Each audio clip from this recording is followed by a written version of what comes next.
Calling the meeting to order, Wai'anae Coast Neighborhood Board number 24. Just want to go over some of the most important in regards to the rules, the quorum. So anyone intending to speak in person, line up at the microphone when it's time for Q&A, or when it's time for community concerns, line up at the microphone. Those online, please raise your hand, your virtual hand, and then when recognized by the chair, state your name clearly for the minutes. Comments must be kept under 2 minutes. Officials' monthly reports must be kept under 3 minutes. Presentations are asked to stay under the 10 minutes when presenting. And just be respectful to each other, please. Have decorum, and let's have a great meeting, first meeting of the year. Call Coco Ohu, Flora Poo, Poo. Okay.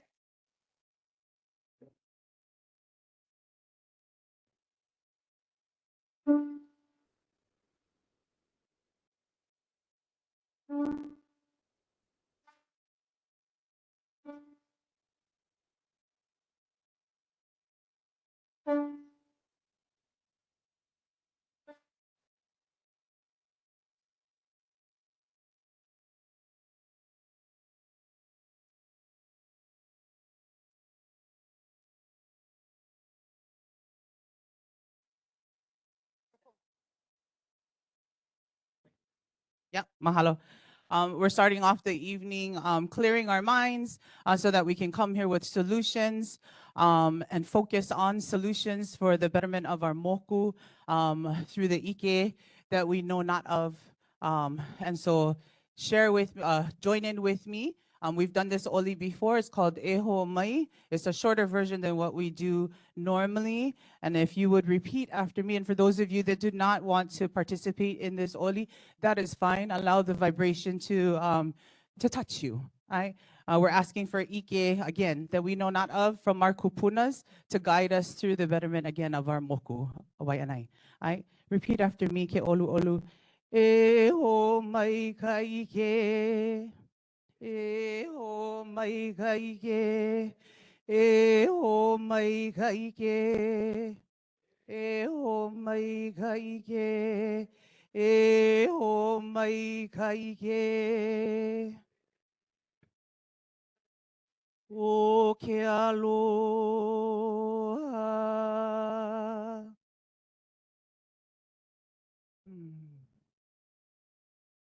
Mahalo nui, a mama ua noa. Let's pray. Okay, Mr. Endo Pule.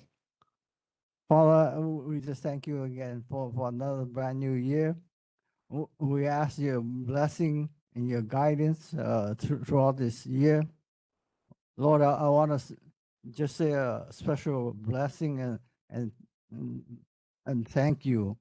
And you're covering all of our first responders, how hard they have been working through the holidays to keep us safe and responding to all the issues we've had in our community.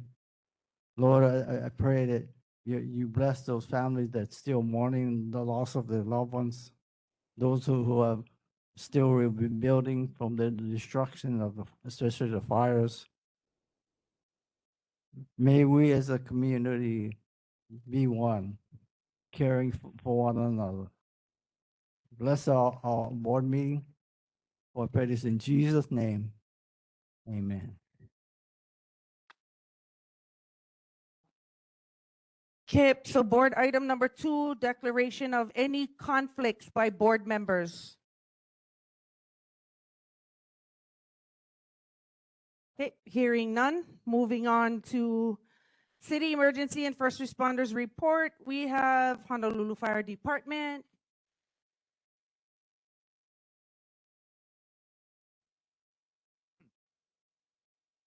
Good evening. My name is Mike Donio. I'm a captain here at the Wai'anae Fire Station. Starting off with our incident statistics for December 2025.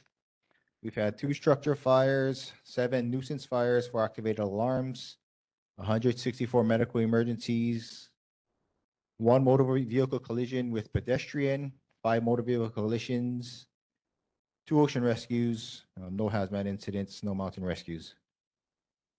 Fire safety tip for the month is electrical safety in the home.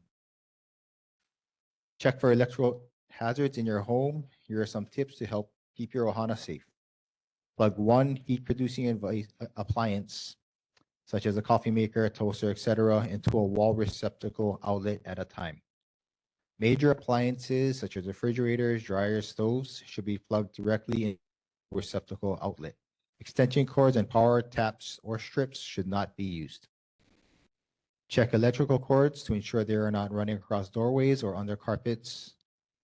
Extension cords are intended for temporary use. Have a licensed electrician install additional receptacle outlets to eliminate using extension cords. And ensure electrical work is performed by a licensed electrician. And that's the stats and the safety tip for the month. Okay, thank you. Any questions from the community in person? Okay, Johnny May online, go ahead.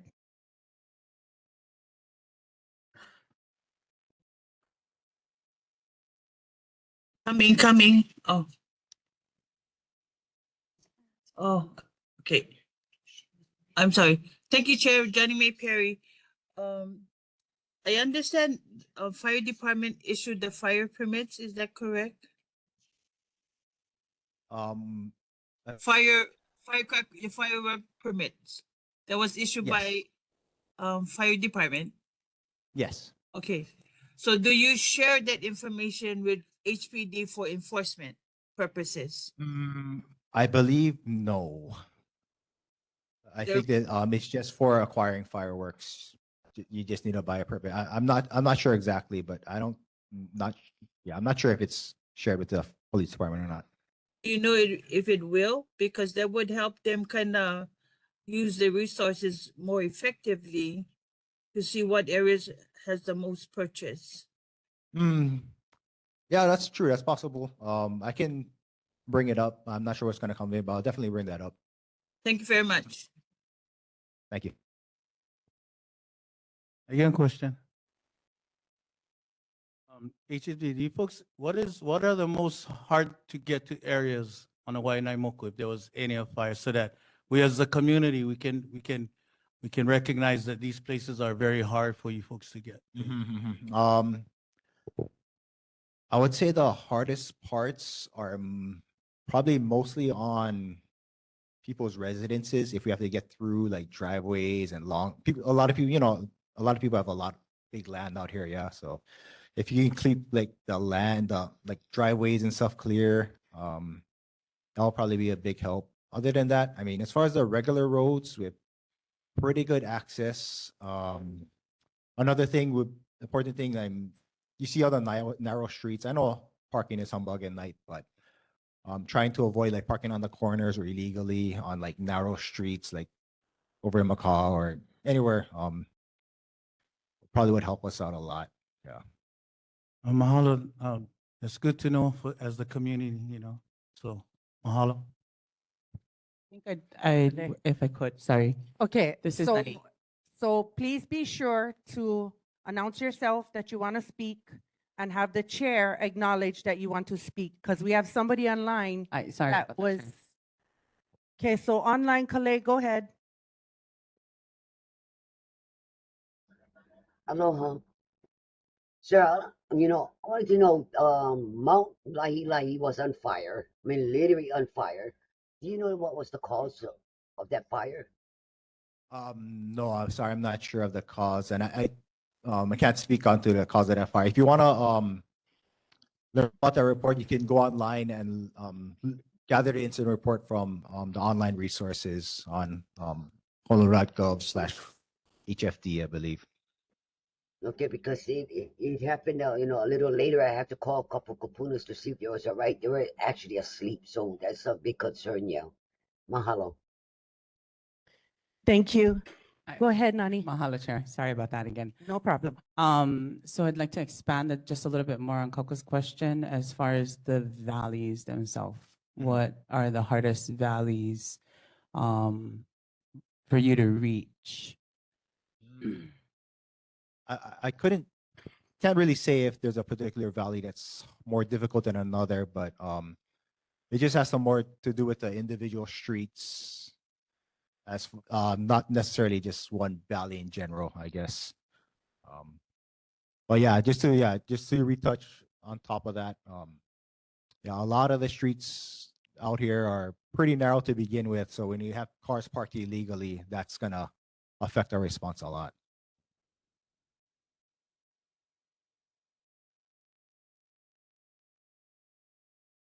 Okay, any more questions in person? Nope. Okay, thank you very much. Appreciate you. Next up is Honolulu Police Department. Aloha, everybody. Happy New Year. Sergeant Fumi Muraoka with HPD District 8 Community Policing Team. Here with the crime stats for December. Motor vehicle thefts. Wai'anae had 5, 24 in our district. Burglaries, 2 in Wai'anae reported, 15 in the district. Thefts, in our area, there was 32, 105 in the district. Motor vehicle break-ins was 2 reported in Wai'anae, 15 in our district. 34 speeding citations given. Moving violations 791. Parking violations 20. Total citations was 1,232.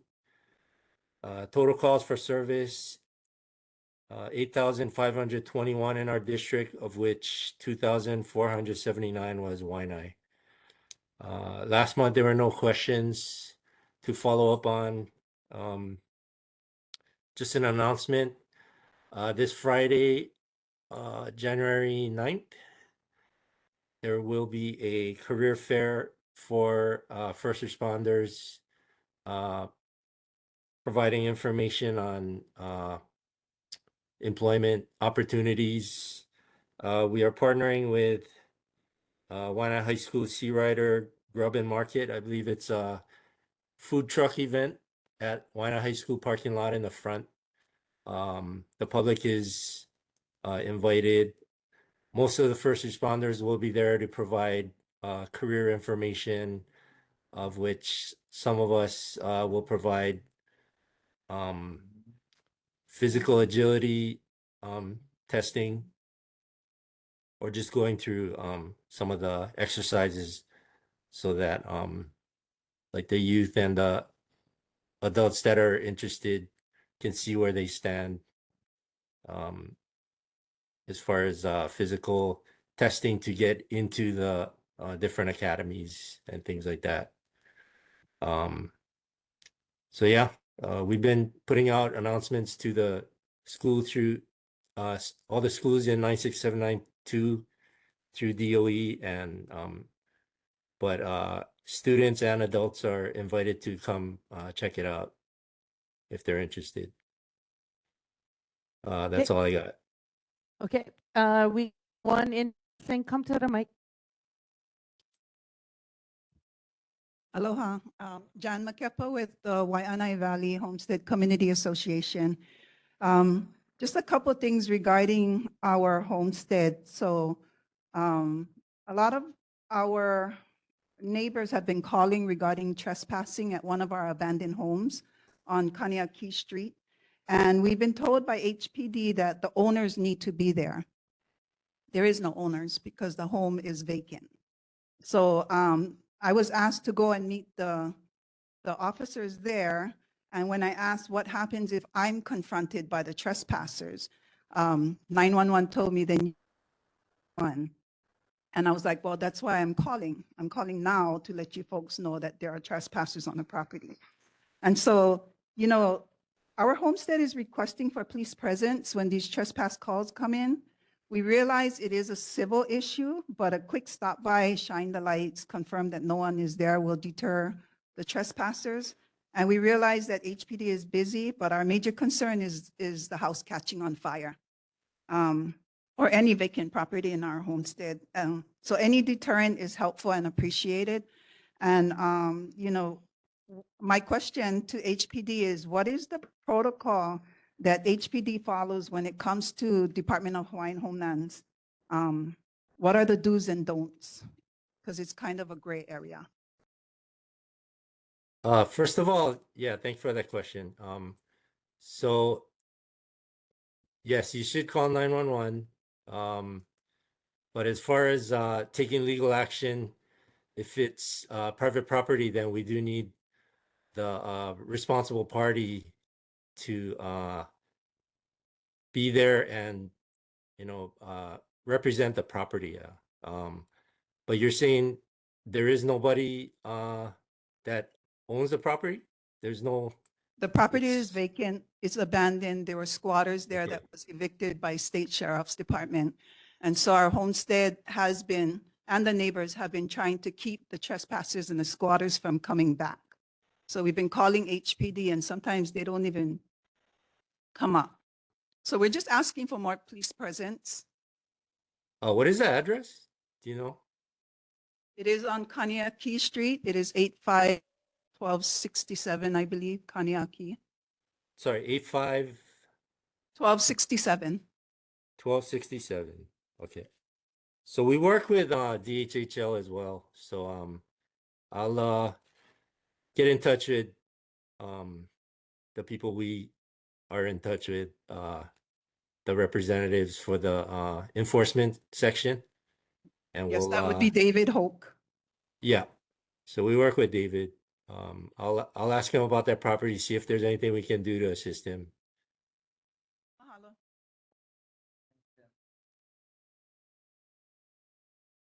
Let the community first, then the board can go after. Mahalo Board, Mahalo Chair. Aloha, blessings, Dela Cruz. I just want to commend the officers that responded to the shots fired on January 2nd, how quickly they responded. And I would like to have you guys relay that, not only from the Nanakuli side, but also from the Wai'anae side. Mahalo. Yep, board, go ahead. I just want to ask a question in regards to the stats. Oh, my name is Dana Newman. The question I have in regards to the stats, the highest percentage of tickets given was in the area of moving violations. Why do you believe that is the case? Why such a high rate of moving violations compared to various other areas of violations? And is there a correlation between moving violation and any other types of activities, criminal activities happening within our community, such as game rooms or drug houses or drug sales on the beaches? Okay, so moving violations includes everything that a driver or a vehicle is in motion and they're violating some kind of traffic code, you know, like stop sign, anything that is observed by an officer that they get pulled over for, including like no insurance, anything that was a violation when the officer pulled that person over. So it's a big scope of violations that these numbers involve. So like 34 is the speeding. That's all just the speeding numbers, yeah. And everything else is encompassed in moving violations. So I think that's why it's so high. I'm just suggesting that it might be quite skewed, yeah, to one side where it's really skewed in terms of moving violations compared to other types of crimes happening within our community. Why the focus on moving violations and not other types of crimes in our community? Well, so these are violations that are observed by the officers and they're pulled over and cited for, yeah. So anything that the officer observes, they're gonna address. along the way to crimes that are being reported and things like that. If they see a violation, they pulled them over and gave them a citation. You know, we can't just let them go, yeah. So if it needs being addressed to, that's up to the officer, yeah. And they made the stop and gave these citations. And a lot of these are important as well because the people committing crimes are going to game rooms and things like that. They're the people also that are committing traffic violations. So by us stopping people for violating traffic, HRS and things like that, they're also stopping crime as well. Thank you. Anybody else on the board? Nope. Okay, Johnny May Perry online, go ahead. Thank you, Chair Johnny May Perry. My concern is about illegal parking on sidewalks.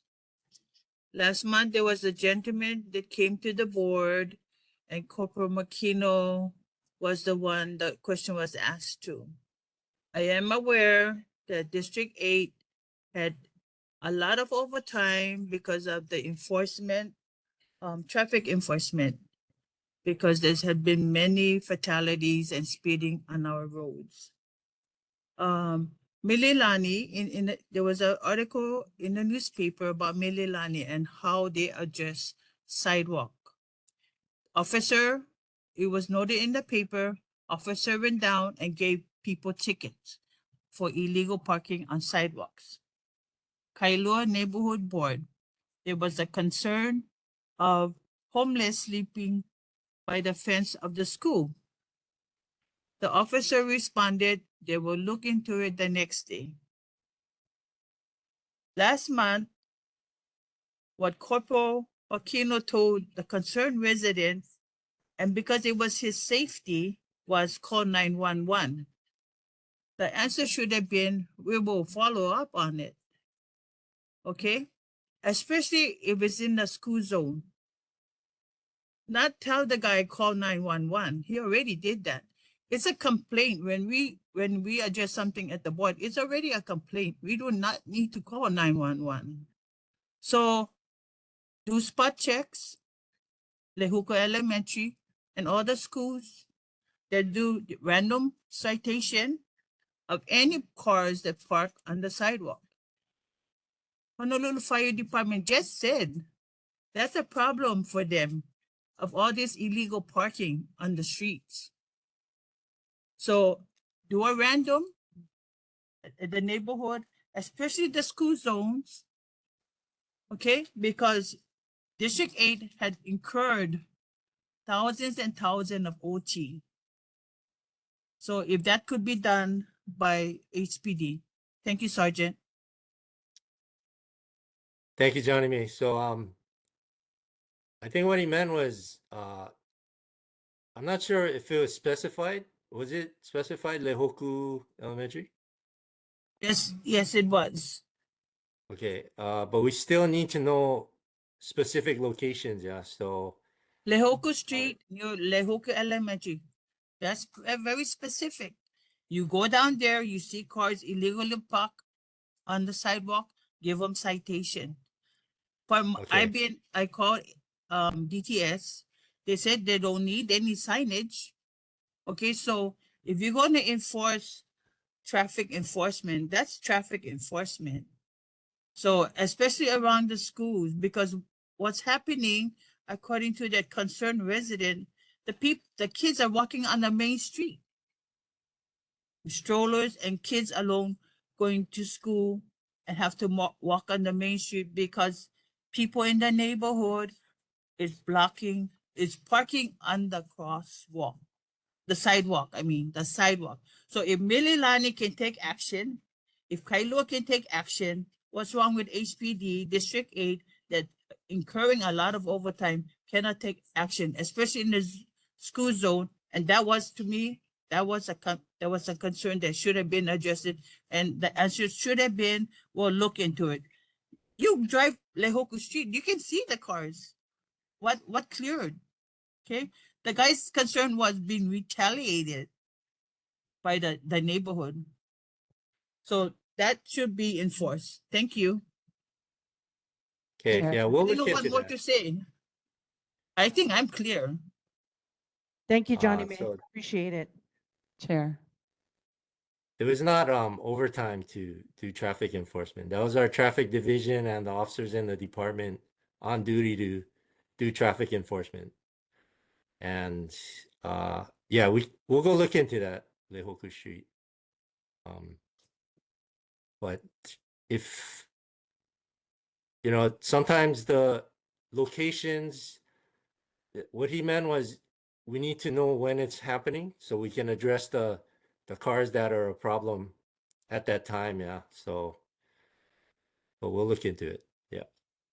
Sergeant Fumi, this is Chair Thank you. Wai'anae. I live in that area, and the problem is when they design those houses, the driveways of most of the homes is short because it's forcing the people to park their cars in the garage, which the garage sometimes people live in, so they park the cars in the driveway where their car overhangs into the sidewalk. I know because my kids had to walk on the street to get to school. They're all adults now, but it's a daily 24/7 thing. It's not new. It's been happening for years, and my youngest is 22 years old, so it's been going on a long time. I yield. Yeah, I think a lot of people use their garage as an extra room, so you know, they don't park their cars in the garage, then they use their driveway as the parking area. So that's when they probably extend into the sidewalk and block the walkway. But yeah, we'll look into that. Thank you, appreciate it. Chair. Any more? Yeah, may I ask a Go ahead. question, please? Go ahead. Nani again. So a few months ago, it was brought up by Glenn Kila as well as myself in regards to the police training that has been witnessed on Ku'ilioloa, Kane Ilioloa, whatever you want to call it, and trying to find a way for HPD to discontinue that on our sacred grounds. And so following up on that, because I don't recall that being addressed. Yeah, so if you can find out if there is a different avenue that you've taken to have your trainings and making sure that it's not in those areas that are sacred to us. So Kuilioloa, is Oh, that? this is are you this is referring the to- the quad training. Yeah, sorry. Yeah, And I that was was brought up. witness to that as well. Yeah, the quad training that they usually do around that area, and especially where EV were found on the beach side of Pokai Road. I did let the lieutenant know that does the trainings that was mentioned at the board meeting, and they're gonna be careful about riding in the park in that area by the hay house. The comment was to not ride in the hay house. And so there needs to be another means of you folks training, because that's not a place for motor vehicles such as quads to be on. And so there needs to be discussion about that. And if we can we as a community can come and discuss that, how we can help HPD find another area to do their training, not in our sacred spaces. Mahalo. Yeah, I've been to those trainings before, and those are in the corner of the park where we get a permit to do the training through city and county parks. It's adjacent to the HPD station parking lot in the back. And then they ride as part of the certification towards Maili Beach Park and come back. And I did mention to them that it was brought up at the board meeting, so they're not going to ride through there anymore. Thank you, Sergeant. Don't see anyone online. Thank you, HPD. Appreciate your time. Next is Honolulu. Next is Honolulu Ocean Safety Department.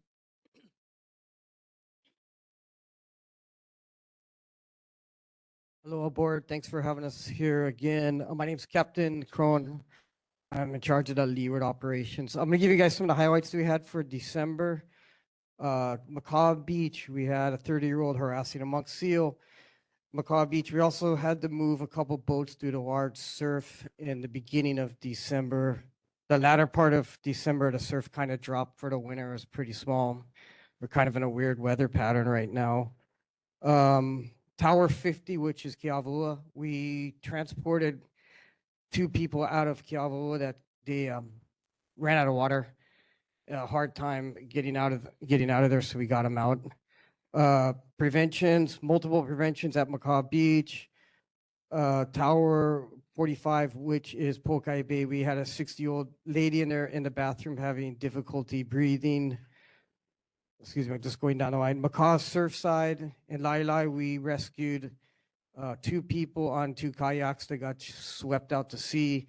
And our rescue team also towed in 2 vessels outside Wai'anae Harbor, about 3/4 of a mile out.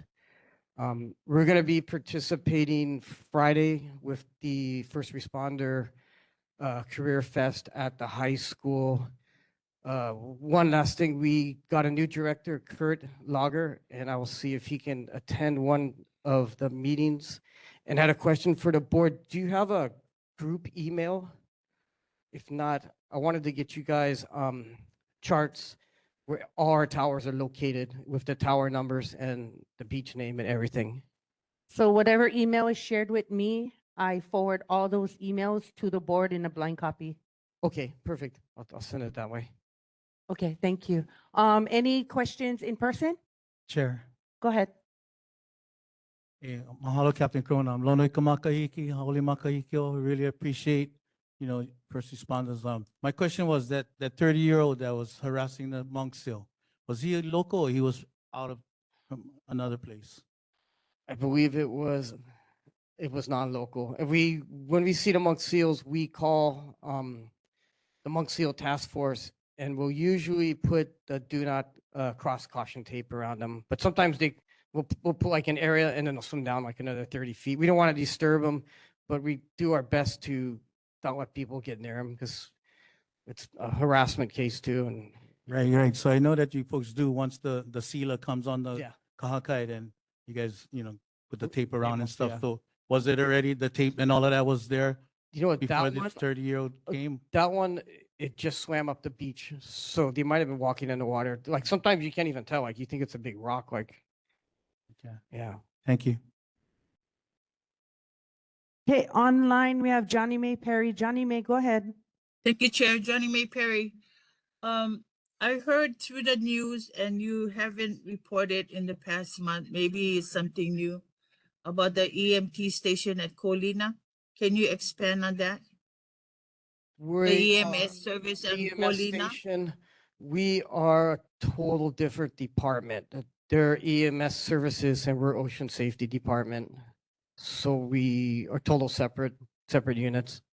Okay, so you don't know the function of that at all? No, not what EMS is doing. I don't know. Okay, thank you. Okay, Joe Jordan, go ahead online. Thank you very much, Chair, and my apologies for not being there. The weather finally got to me. Kelly, I thought I heard something where one of the tour boats had an incident with a tourist that had to be brought to shore and they expired. They expired on the boat. I didn't hear that in your stat. I think that was actually like November. When we got to him, the ambulance was already there and they pronounced him there. So I'll check into that case and see. Yeah. Mahalo.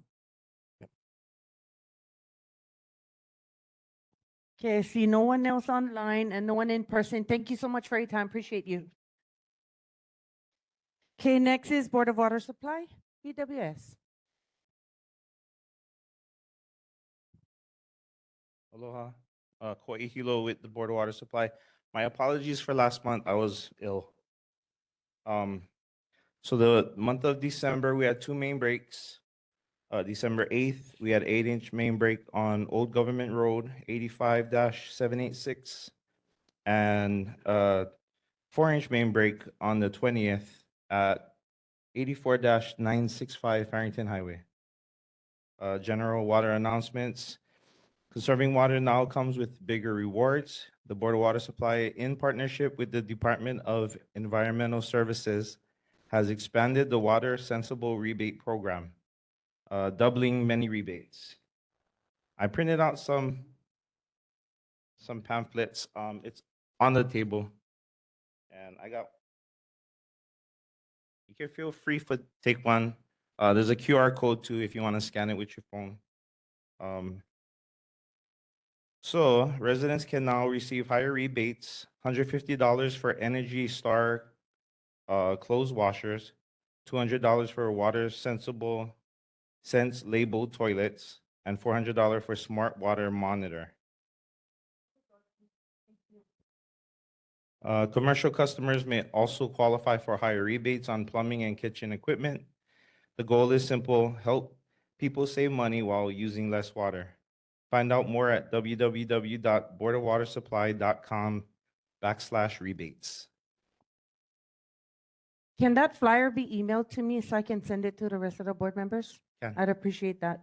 Anyone in person has, come to the mic. Gotta go to the mic. Aloha, John Makepa with the Wai'anae Valley Homestead Community Association. Last month, there was, in the minutes, it stated that there was a non-functional water fountain at Kaupuni Park. I don't know if this was a Board of Water Supply issue or a City and County Parks issue, but I just wanted to say that the water fountain has been fixed and it has new fixtures, so mahalo. So just following up on that.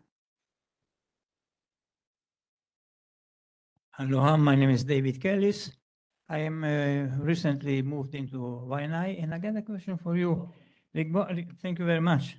Regarding the rebate, the equipment has to be brand new or kind of old? And if old, how old should be or could be? Thank you. I will check on that because this is news to me. I just found out about it today. Can you bring that info back and or email it to me? I have his email. I can share it with him. Thank you. I get online, I get Joe Jordan. Joe Jordan, go ahead. I'm sorry, Chair. I didn't put my hand down. I'll repair that. Okay. Johnny May, your hand's up. Go ahead, Johnny May. Yes, thank you, Chair. Johnny May Perry. Kathleen came to the board with a concern about Macau Valley, about the illegal trespassers. And my suggestion was to put an announcement in the bill to make people aware of what's happening and not to trespass on water supply property in Makaha. Do you know if she ever took that advice and had the 967 bills making them aware what's happening in the valley and for them to stop the illegal trespassing and damage to the land? I believe Kathleen Pahinui was kind of running with that. I was trying to reach out to her, but I couldn't get in touch with her today. I will try and connect with her tomorrow and find out. Next month then. Next month report. Thank you. Yes.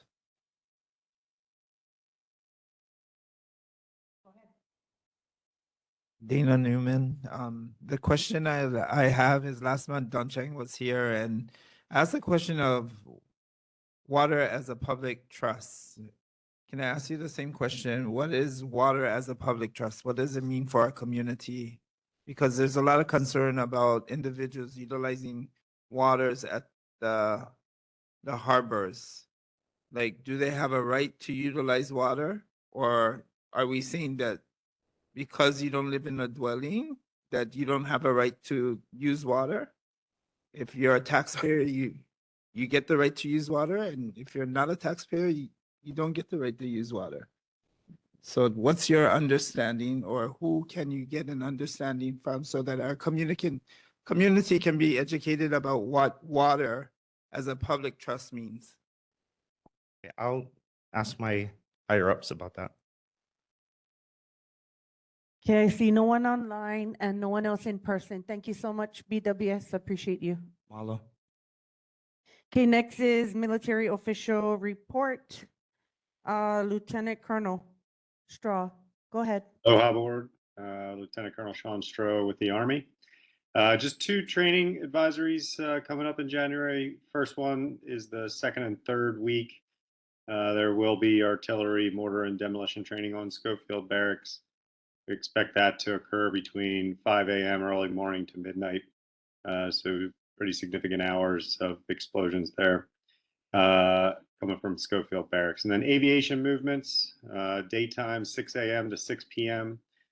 Specific dates we have planned right now are the 12th through the 17th and the 20th through the 22nd. So all day you can expect potential aviation movements there. And then just want to communicate early, we do have prescribed and controlled burns coming up on Schofield Barracks. That's occurring between April 13th and 19th. We've had it approved through the state of Hawaii Department of Health and Clean Air branch, and we're coordinating with U.S. Fish and Wildlife at the federal level. And of course, we'll have a significant amount of support that comes along with that, firefighters, aviation, law enforcement, and the burns will take place during the day, but we'll have support there 24 hours to make sure it's fully controlled. I do not have any follow-up questions from last month, and that's all my talking points for this evening. I do want to put one last bullet out before I go to questions, just that we have our community line up. That's 808-787-1528. If you have any emergent questions, you can call that and get it answered. And that's all I have for you tonight, Board. Standing by to answer any questions you may have. Okay, in person, go ahead. Chair. Go ahead. Hey, Lieutenant Colonel, thank you. Happy New Year. So I just wanted to reiterate on this question that I have asked multiple times last year and years before that on what are the flight schedules for the Army? Because I live up in Pu'ea, Wai'anae Valley in the homestead, and you know, the helos, you guys, helicopters come over like 1 o'clock, 3 o'clock in the morning, and they just come and like, they're the only flight vehicles that fly over Pu'ea, fly over the homestead, other than HPD if they're, you know, or HFD, you know, if there has any fire. But I've asked the question, like, do you folks, you know, because the helicopters flying over residential, especially for us Kanaka, like, you know, and it's very loud. So do you folks have a flight plan or going over Wai'anae Valley, or do you folks just fly wherever you folks feel like you guys can fly? So I just wanted to ask that. Thanks, sir. I do know they have a flight plan. Those hours and dates were specific ones for training. I will go back and see if I can get more specific routes to tie to the dates and the times, which is, I think, the concern that I understand. What aviation elements are moving over which specific flight paths? I could take that back and see if I get a little bit more specific for you. And I do know a few months ago, I did field this, and I put that request back to the Army, I think from yourself, sir. And I will go back and dig and see what they've come up with for me. Appreciate that. Okay, go ahead, come to the mic. Aloha, loa pine Pahe'ehe Ridge Homestead resident. My question to, was that Colonel, is can you define prescribed burns? Yes, sir. The terminology I got is prescribed and controlled burns. It'll be a specific area. The training areas here on Schofield Barracks. What I understand it to be is that specific area is designated. It's prepared by professionals, supported by the fire department. and it's prescribed to be burned on a regular pattern to reduce the risk of flare-ups during training with munitions that may explode or cause fires. Does that help answer your question? For sure. And then I'm curious, what is the process of you guys getting community input in bombing Schofield? Like using mortars and stuff like that. What is the community process that you guys, because I lived in Wai'anae all my life and I grew up hearing Schofield get blown up all the time. And so what is the process that you guys involve community? To be honest with you, I don't know the specific process on the approval on base, other than meeting with all the community boards. We have representatives at other boards as well to communicate when it's occurring. But great question. I will go back and see what the proactive process is to get input well ahead of time. Cool. And then just one more recommendation. With the advent of the internet, with virtual reality and AI, is there a way that you guys can venture into doing some kind of training that way instead of actually blowing up Aina? I think what you're asking, sir, you can correct me if I'm wrong, is do we use virtual training to augment the live training to reduce the impact? And the answer to that is absolutely. We have virtual training both for our handheld weapon systems as well as our artillery systems that we have integrated heavily into our training that improve our proficiency and in theory would reduce the amount of rounds that we would have to get to trained. Hopefully that answers your question. Cool. Right on. Thank you. Come to the mic. Aloha, blessing star.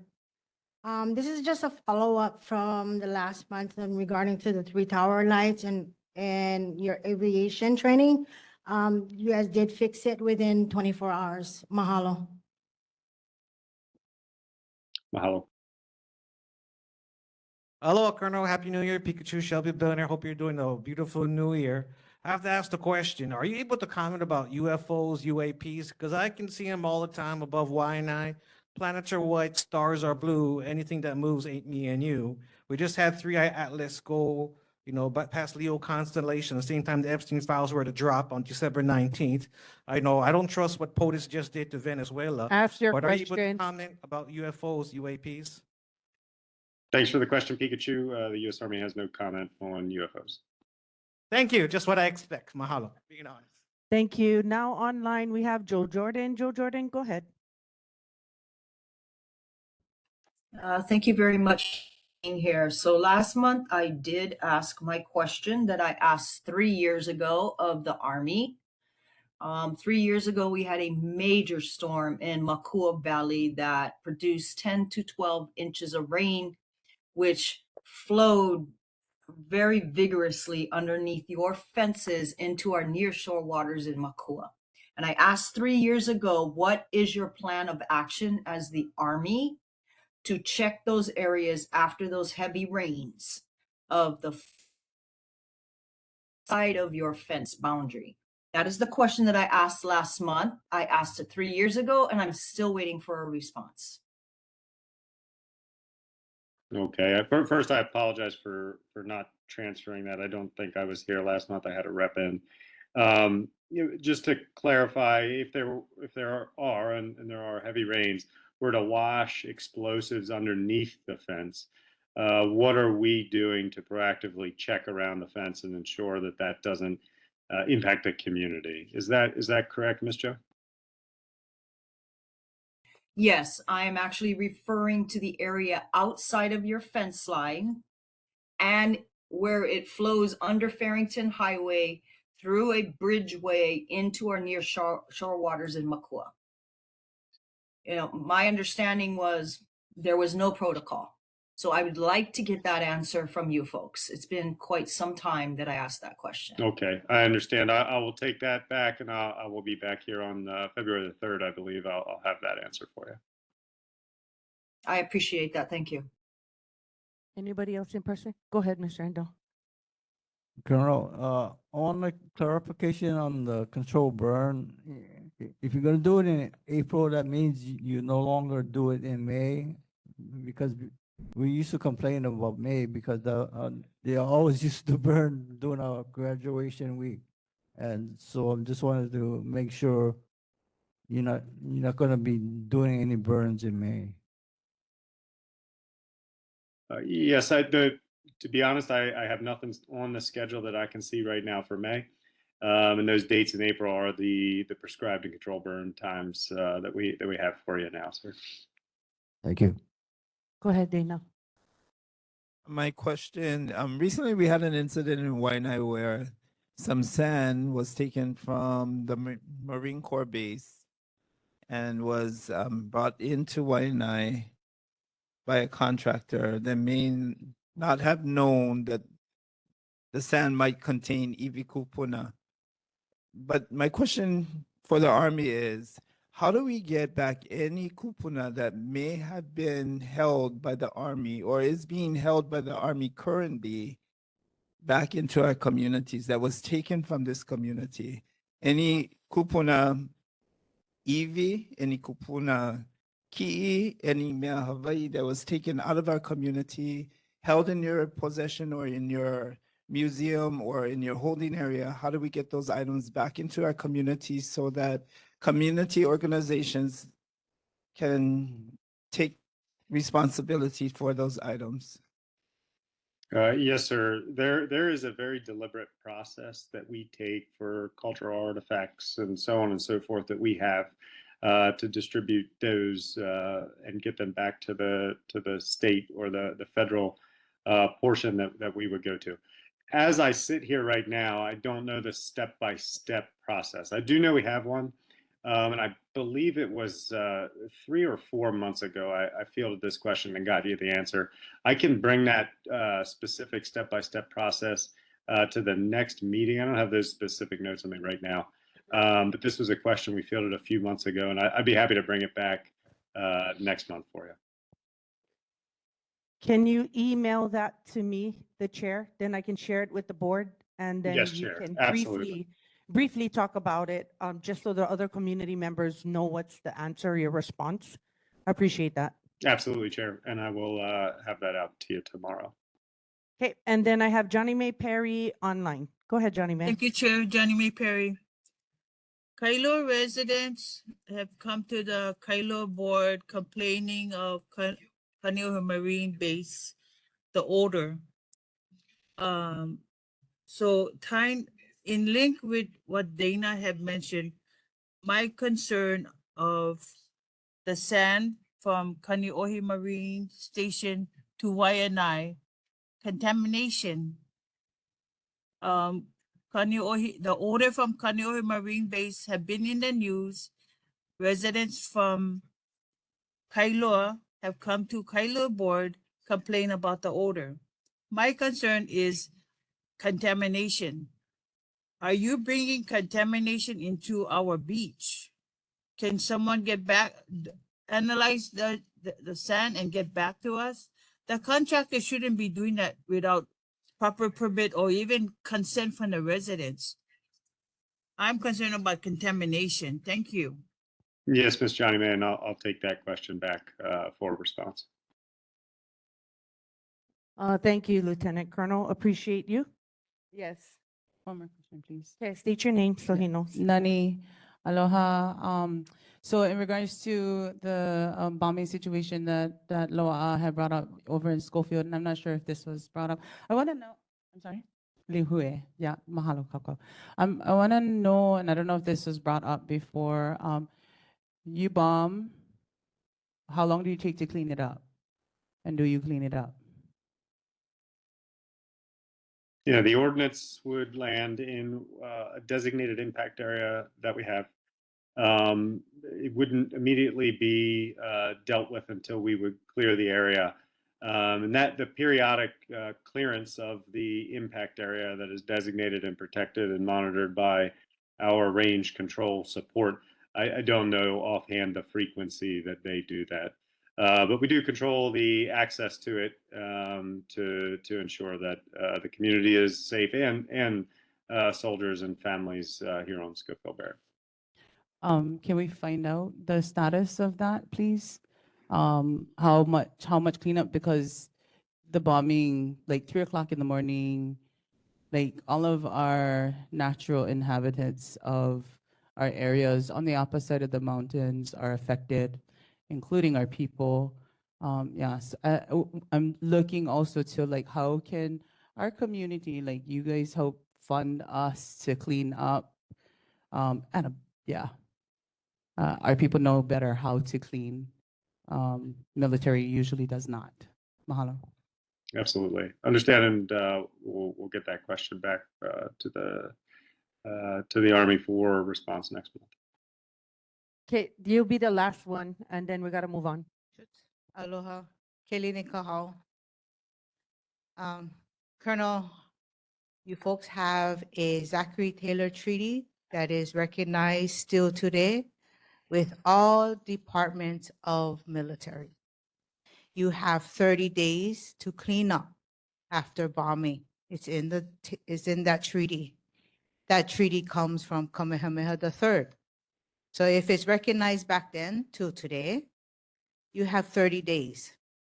So please go back to your other colonel above you and bring that and let them know. I'm sorry for being like this because I know the sky, the mountain, the sea is very important to us.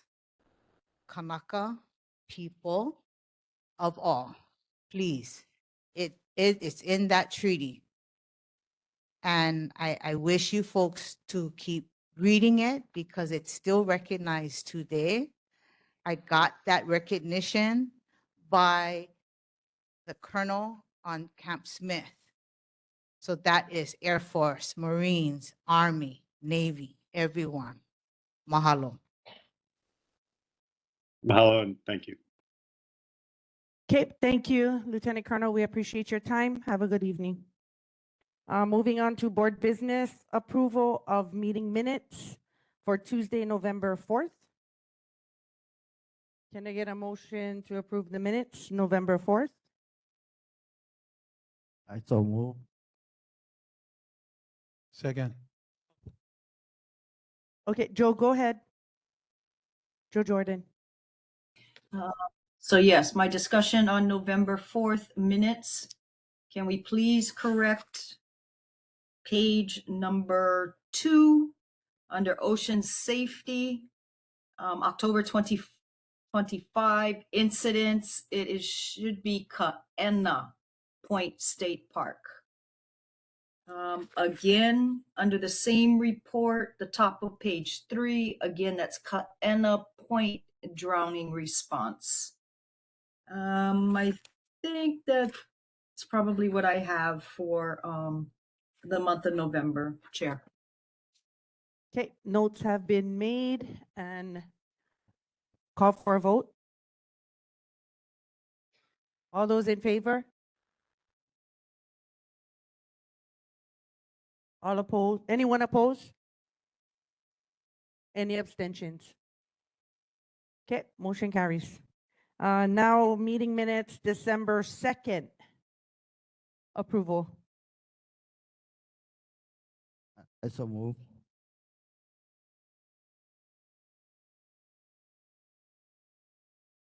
Any second? Board, any second? Second. Okay, any opposition? Anyone opposed? Any abstentions? Oh, Joe, go ahead, Joe. Chair, I have corrections. No problem. Go ahead. For the, sorry, December 2nd, 2025 corrections to the minutes. I want to say it's page 4 under the DLNR homeless coordinators report under questions number 5. I don't want to be picky, but that was me that asked that question. And I have at the top of page 7, questions. Lu'ulu'ule cohort update. Can you please correct the end of sentence to also say Lu'ulu'ule Beach Park A sewers? And I want to say that's the only corrections for December, Chair. Okay, understood and noted. Calling for the vote. All those in favor? Any opposed? Any abstentions? Okay, motion carry. Now we're moving on to board member attendance at community meetings, public hearings, August through December.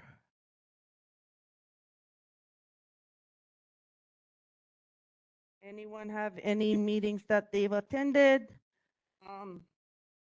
Public hearings? Is Joe? No? Yeah, fine.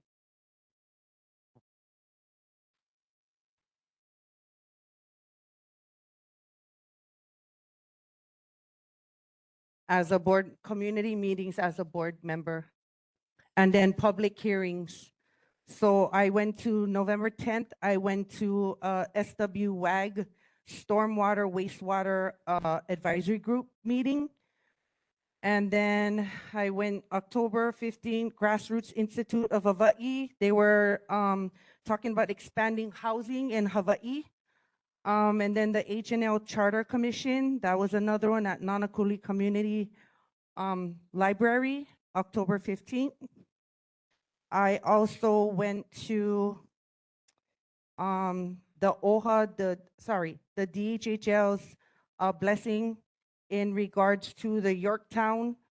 That is for waitlister kupuna. There's 18 units there. They had the blessing, and so Kealoha West Oahu is the one that is managing that. Awesome. And that's about it that I can recall. Let's move on. Consideration for new regular board meeting procedures.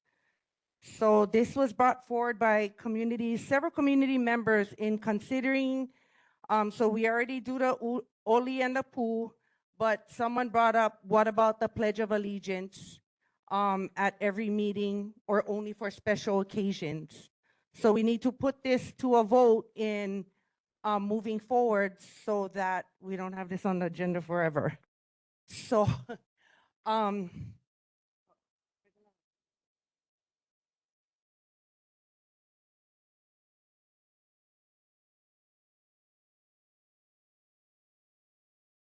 okay, so can I get a motion that we do the Oli, Pu, and Pledge of Allegiance at every meeting, or only for special occasions? So first, only for special occasions we should, and then, oh, okay. So yeah, I need a motion for doing Oli, Pu, and Pledge of Allegiance. That'd be the board.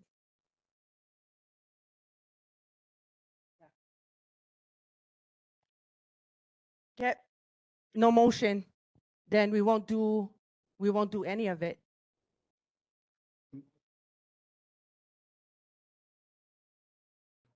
Chair, I'd like to make the motion that monthly we'll do the Pu, Ole, and Pledge of Allegiance.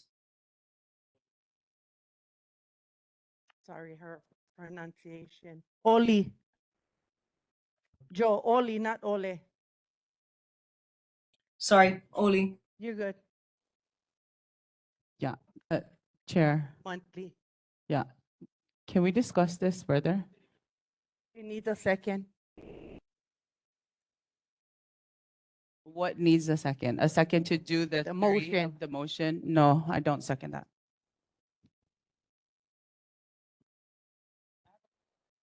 Can I make a comment, Chair? Can I make a comment on this matter, Chair? Just for since there was a motion made, there needs to be a second made, then we can discuss. If you second it, doesn't necessarily mean that you want to have the motion go through. It's just to open it for discussion. I'll second it. Okay, go ahead, Kauko'o, who will start from the end and come this way in discussion, and please No longer than 2 minutes. Yeah. Thank you. Mahalo, Chair. Just speaking as a Kanaka Maoli from Wai'anae, we get the most Kanaka, and we're still dealing with historic trauma from the overthrow. And I graduated in 1984. I can still recite Pledge Allegiance to the flag. But after finding out the truths of what was hidden from us, like I'm not in favor of doing that because that brings back trauma to doing the Pledge Allegiance. That's my mana'o. Mahalo. I think for all these years, we've compromised well enough, and we're still compromising. I'm definitely okay with Oli, and Pule. But I'm not okay with the Pledge of Allegiance, and I kako'o what Kaukaohu has said. We need to find different ways. Yeah, and that works right there. That works for a lot of us. Oli, Pule, Pu, Oli, and Pule. Mahalo. I do not support the Pledge of Allegiance.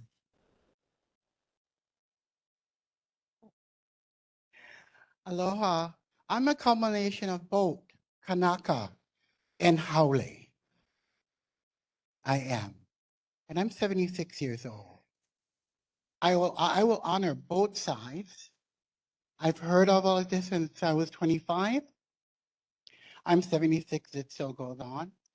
But I will honor the Oli, the Pule, and the Pledge of Allegiance. That is my mana'o.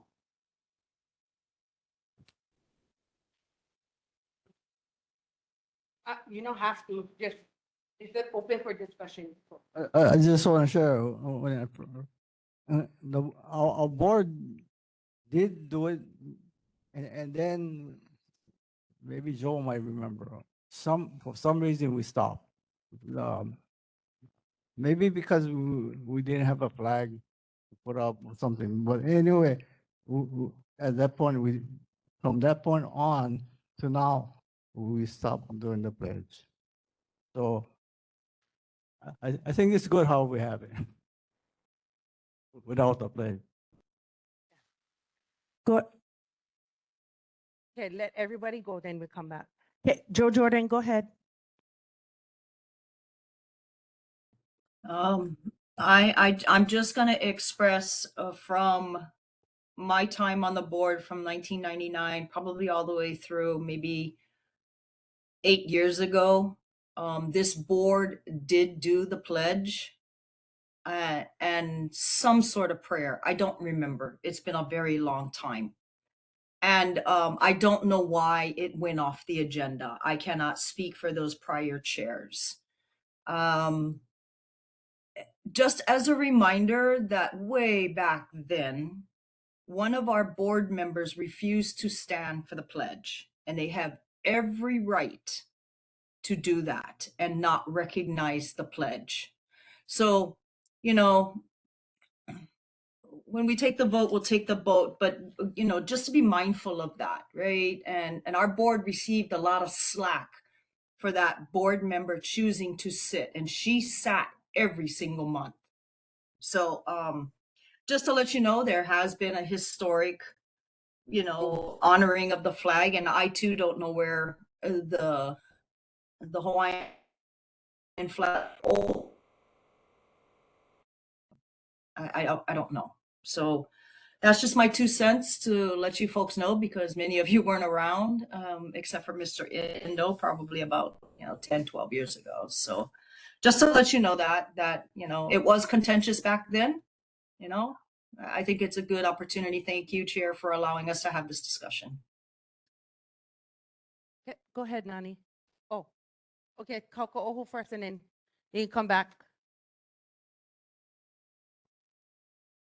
I've been on the board 11 years. Joe, other than Joe and Mr. Endo, who's been on the longest. I know Joe left for a little bit, couple years and came back, but to my recollection, the 11 years that I've been on was only one time we did the Pledge of Allegiance because that would catch my attention. Maybe I wasn't paying attention all the times, but I sure would pay attention anyway. But I've been here 11 years, and to my account, we did it one time. So So I know I heard her that Joe Jordan say that somebody had sat down, and I want to make sure that we are not getting reprimanded for sitting down, because if that falls through and we move forward with that, I will not stand. Another point is that there has been mentioned, yes, it was Hule and Pledge of Allegiance. It's time. Pule is already, that's not No, negotiable. I know, but what I'm saying is that was what was done way before. And so this in this day and age, we need to look to some change. Because we need to find balance. Yeah, I understand that. But a balance comes with Kanaka. Okay, maybe I might say something that I should not be saying on this board. We've been too far long brought into this mindset of this is the way. I'm sorry, but that American way cannot be the way anymore, especially over here in our moku. Again, the balance should be hu, oli, and pule, and that is recognizing and honoring those that are spiritually connected still.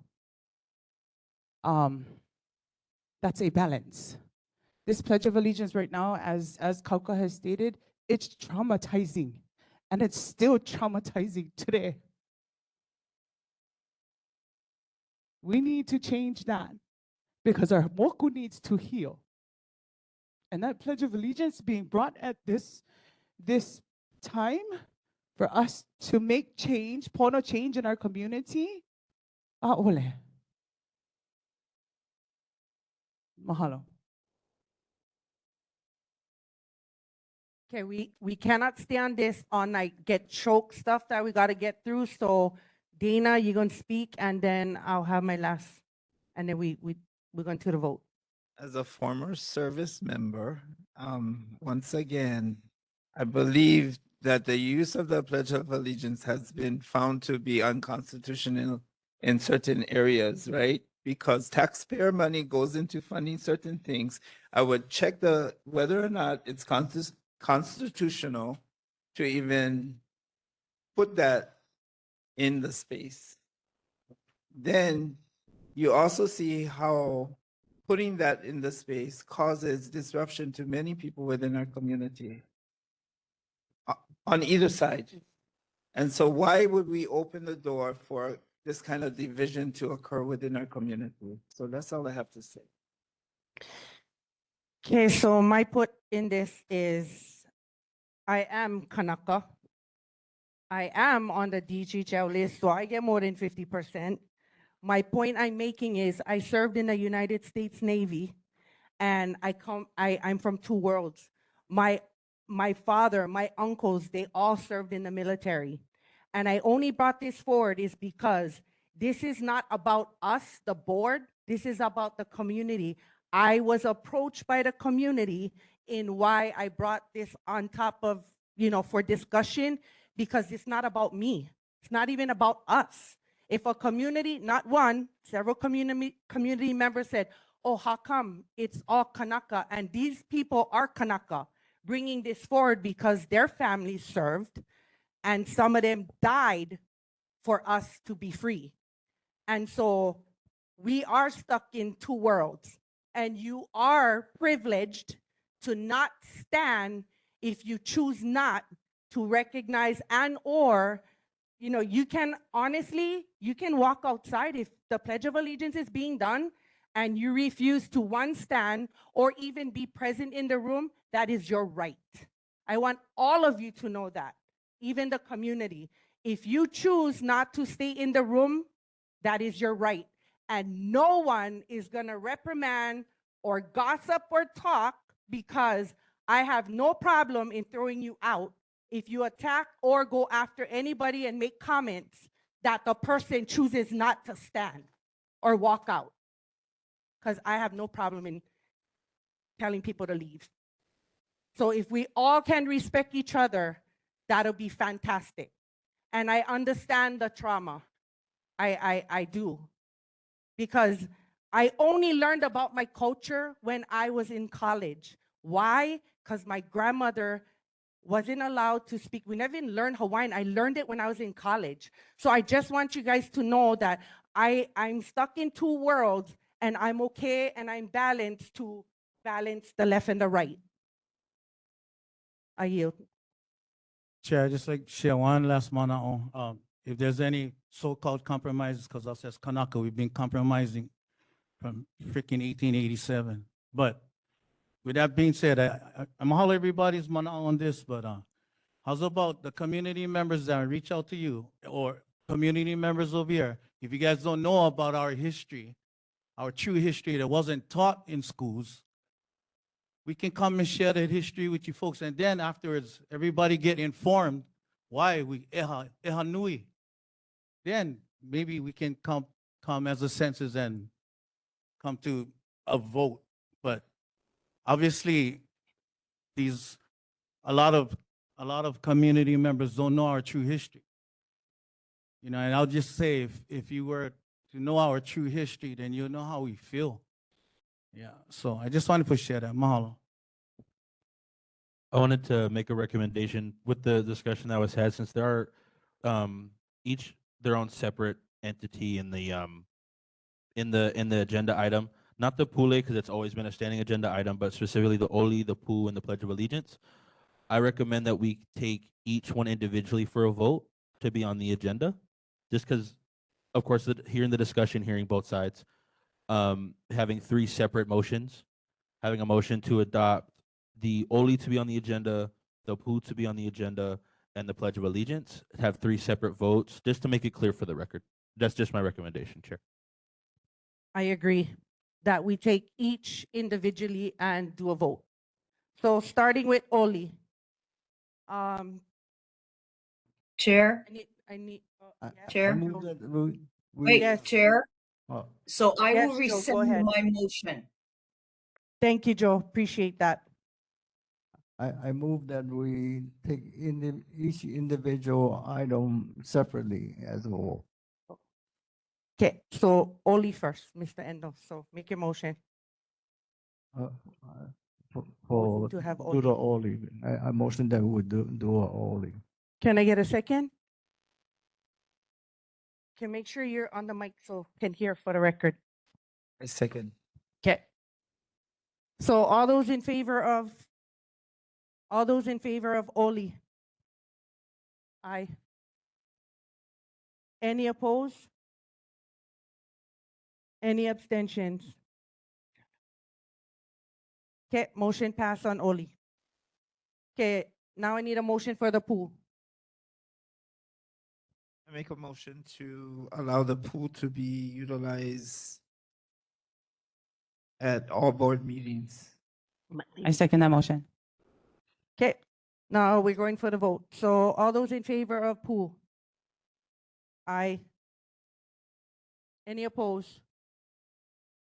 Any abstentions? Motion carries.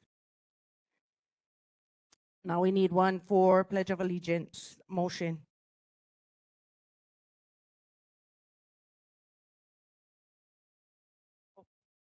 And if you make the motion, it doesn't necessarily mean that you support having it on the agenda. It's just for us to have the vote that you guys either want to or do not want to have it on the agenda. If you guys want to have a formal vote, we can make the motion in second.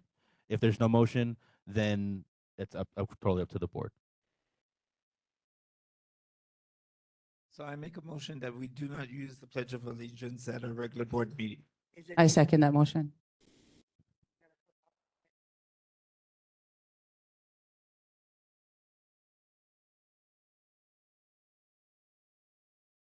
Okay, we're going to the vote. All those in favor of not having the Pledge of Allegiance? 1,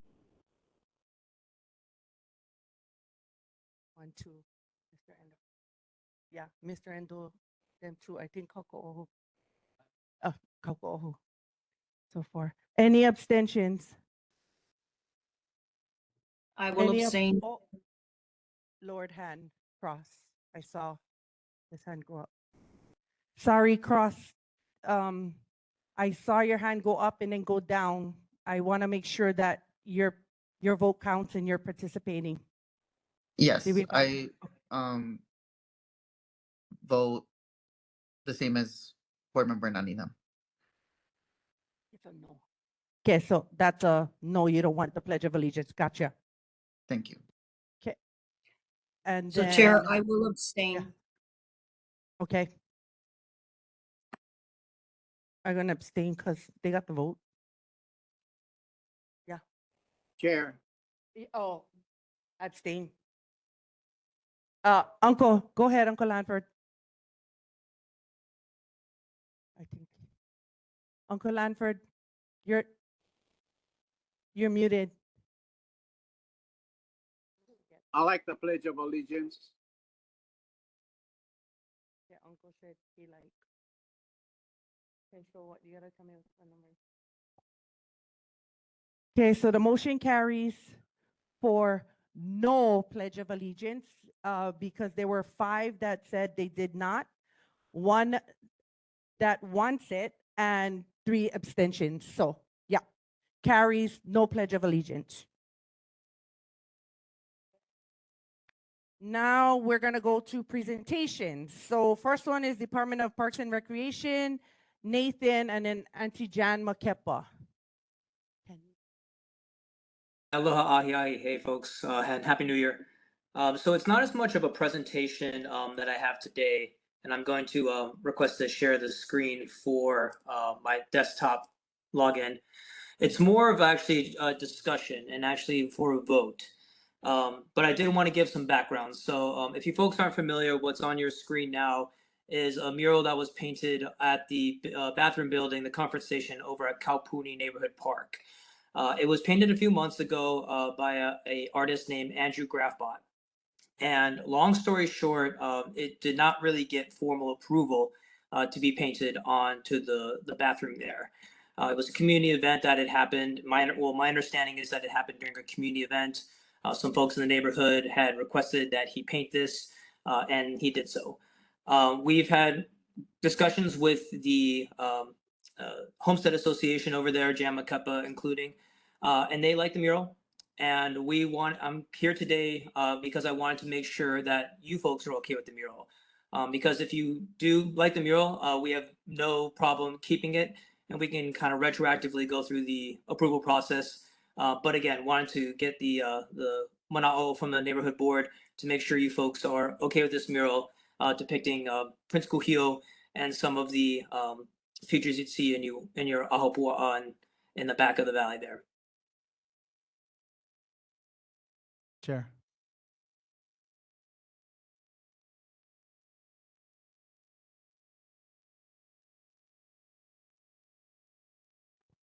Auntie Jan, Mr. Endo's asking, how did it come about? Like, So the gentleman that did the work was asked to do a mural. And when he went ahead and did it, it was before all of the permitting and approvals was done.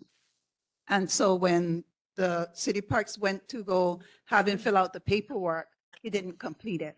So as a representative of our homestead, I'm here to say that our Homestead Association is taking the kuleana to do the correct paperwork to get it approved for our homestead. Chair, if I can again, question for Nate. go ahead, state your name so he know who he's talking to. Board Member Kauko Huahilani. Nate, mahalo. I too live up there in Puya and Wai'anae Valley in the homestead in the first increment from 77. But I love that our prince is up there, our Li'i is up there. But if you look at all his pictures, he get plenty melanin in his ili. So if, you know, if anything out to say about it's a beautiful mural, but if you can put more melanin in his ki'i, on his maka, that'll be my kai, because if you look at all his pictures, he stay brown. We'll work on it, Kaka'ohu, being that is our kuleana now. Yeah. So any questions from the community? Anyone on, nope, not online? Okay. Oh, Auntie Kalei, go ahead.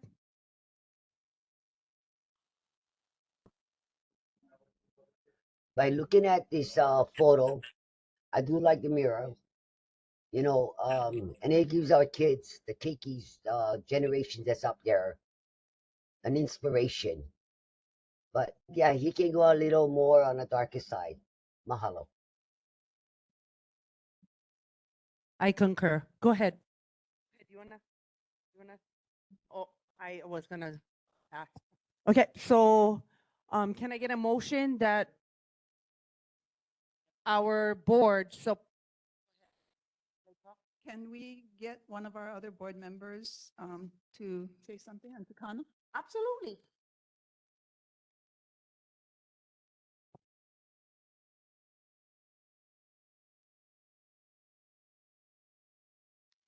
Mahalo, my name is Lokana Keli'ikoapua.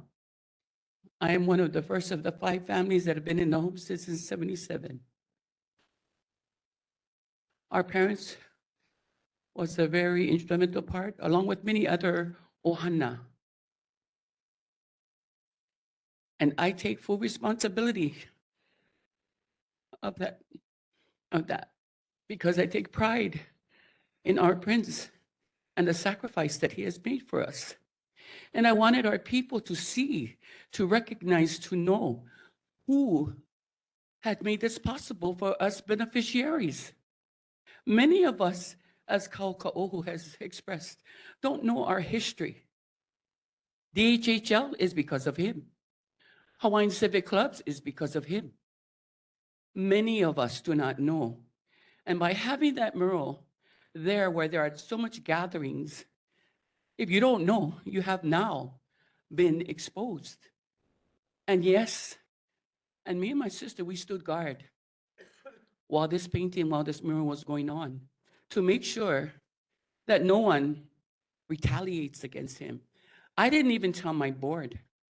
I didn't even get permission. It was something that I felt was important. And when I came up to her, and this young man, his family is one of the first families also. He's a Ho'opili. So I'm not sure what that other name is, but he's a Ho'opili.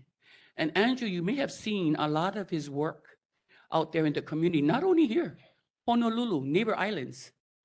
He has a lot of work. But I was proud that we have such talent in our moku that is hidden, that has not been given a chance to share. So I take full responsibility. And then I went to and I put her in a very jeopardized position, because we know that there is a process. But we're Kanaka. That is our land. It is currently under the city and county because of the conditions with the HHL not being able to handle the liability of a park. But that's our kuleana. So I just want you to know that it was done with a good heart. And as this young man, there was kind of some upsetting because of his popularity. I had to be at a ho'oleva for one of our ohana, Lenchenko. And while I was there, my sisters continued to stand guard. And because of his popularity and him posting, people came up, unwanted Kanaka. They're not even Kanaka. And it was almost like a threat. They were doing things that we would not really want to be done. And when she had texted me, I was like, I had to get out of where I was at to get to her and be by her side. But they were gone by the time I got there. And then this young man, he kind of like went up on a tangent at times. That wasn't the completed picture of our prince. Yes, he's white, but it was supposed to be brown We know he's brown, but I wasn't able to get back to him, even with the eyes. You know, it started nice, but then as he started to tweak things, it kind of went off. And I tried to get a hold of him, but I had only a certain amount of days to work with him because he was moving on.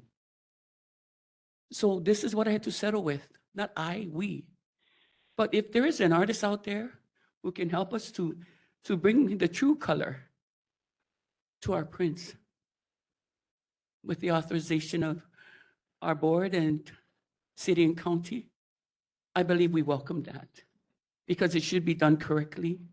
I just didn't have the availability to do it. I paid for it because that was important. I didn't ask our board.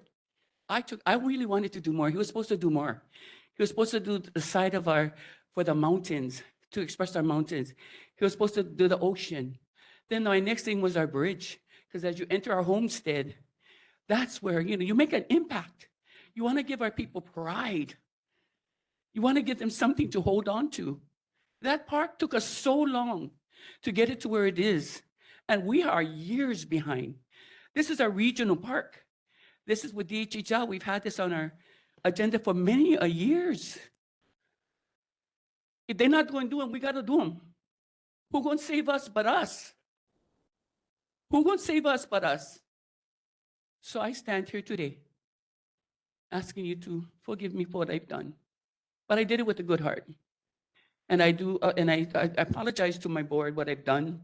But like she said, we want to make right. We want to be pono in all that was done. Mahalo. Thank you. Come to the mic. We need the community talk to, share. Mahalo, Chair. I just want to say that I applaud that Wai'anae Homestead, and especially Auntie for going out there out of a way in order to include Pinsko Hill. I was saddened when in Nanakuli, in my homestead, when they built a mural along Farrington Highway on the wall in Homestead, they have every other individual that from the Wai'anae Moku that had passed away that they felt was impactful for our community except Prince Kuhio. I've never saw in any of the electric boxes, I don't see Prince Kuhio. I don't see Prince Kuhio when on the schools, Nanakuli High building, on Nana Ikopono, Nanakuli L, and at Kalani Anaole Beach Park, previously called Nanakuli Beach Park. So I've seen, and then in Nanakuli Village, in Nanakuli, also done by an association, the garbage mural only has a honu. It doesn't have Prince Kuhio. So again, there's all this acknowledgement about, Hawaiian culture as far as ahupua'a and land, etc. But the individual that had ushered in the Hawaiian Homes Commission Act that many of us are beneficiaries of and lessees of, we wonder why we have that struggle of plight because the community doesn't know how much we esteem Prince Kuhio, let alone Prince Kuhio Day in our community. So I'm grateful that we're turning a course to acknowledge our history. Many of our keiki don't even know. They just think it's Princess Kahanu Estates. They think it's a lady named Princess Kahanu. They don't recognize that she is the wife of Prince Kuhio. If you ask a child, who is Princess Kahanu, unless they went to Kawaihona Charter School or Kamaile, and I don't know if they teach it as part of their curriculum, they don't know every time they drive by Princess Kahanu Estates homestead in Nanakuli, that is Princess Kahanu, Prince Kuhio's wife. So I'm grateful that we're now introducing Prince Kuhio into our community, as opposed to Kalani Anaole Highway is the name of Prince Kuhio's last name, et cetera, et cetera. And so other communities have done it on neighbor islands. We have the highest population in Senate District 22, which consists of 44 and 45. Nanakuli, House District 44, have the most Native Hawaiians in the world. So it was very, for me to see you, that you guys had done that, that's the first time I'm seeing it because I don't come to your homestead and go to your park. I applaud you for doing that, Tita. That's just so beautiful.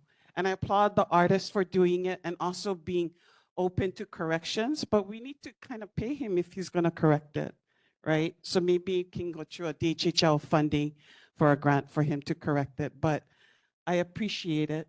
Mahalo. Thank you, Jermaine. Come to the mic. Aloha, o wau ka puakili I koa ka mai no ka aina ho o pula pula ka awa wau Wai'anae mai au. Yeah, so Lokana called the brother. He came, he invited his friends, things got generational. So that's what was upsetting. But I think, you know, to honor and recognize him for doing what he did, not exactly the way we thought it would be, but I think we ought to leave his portion alone.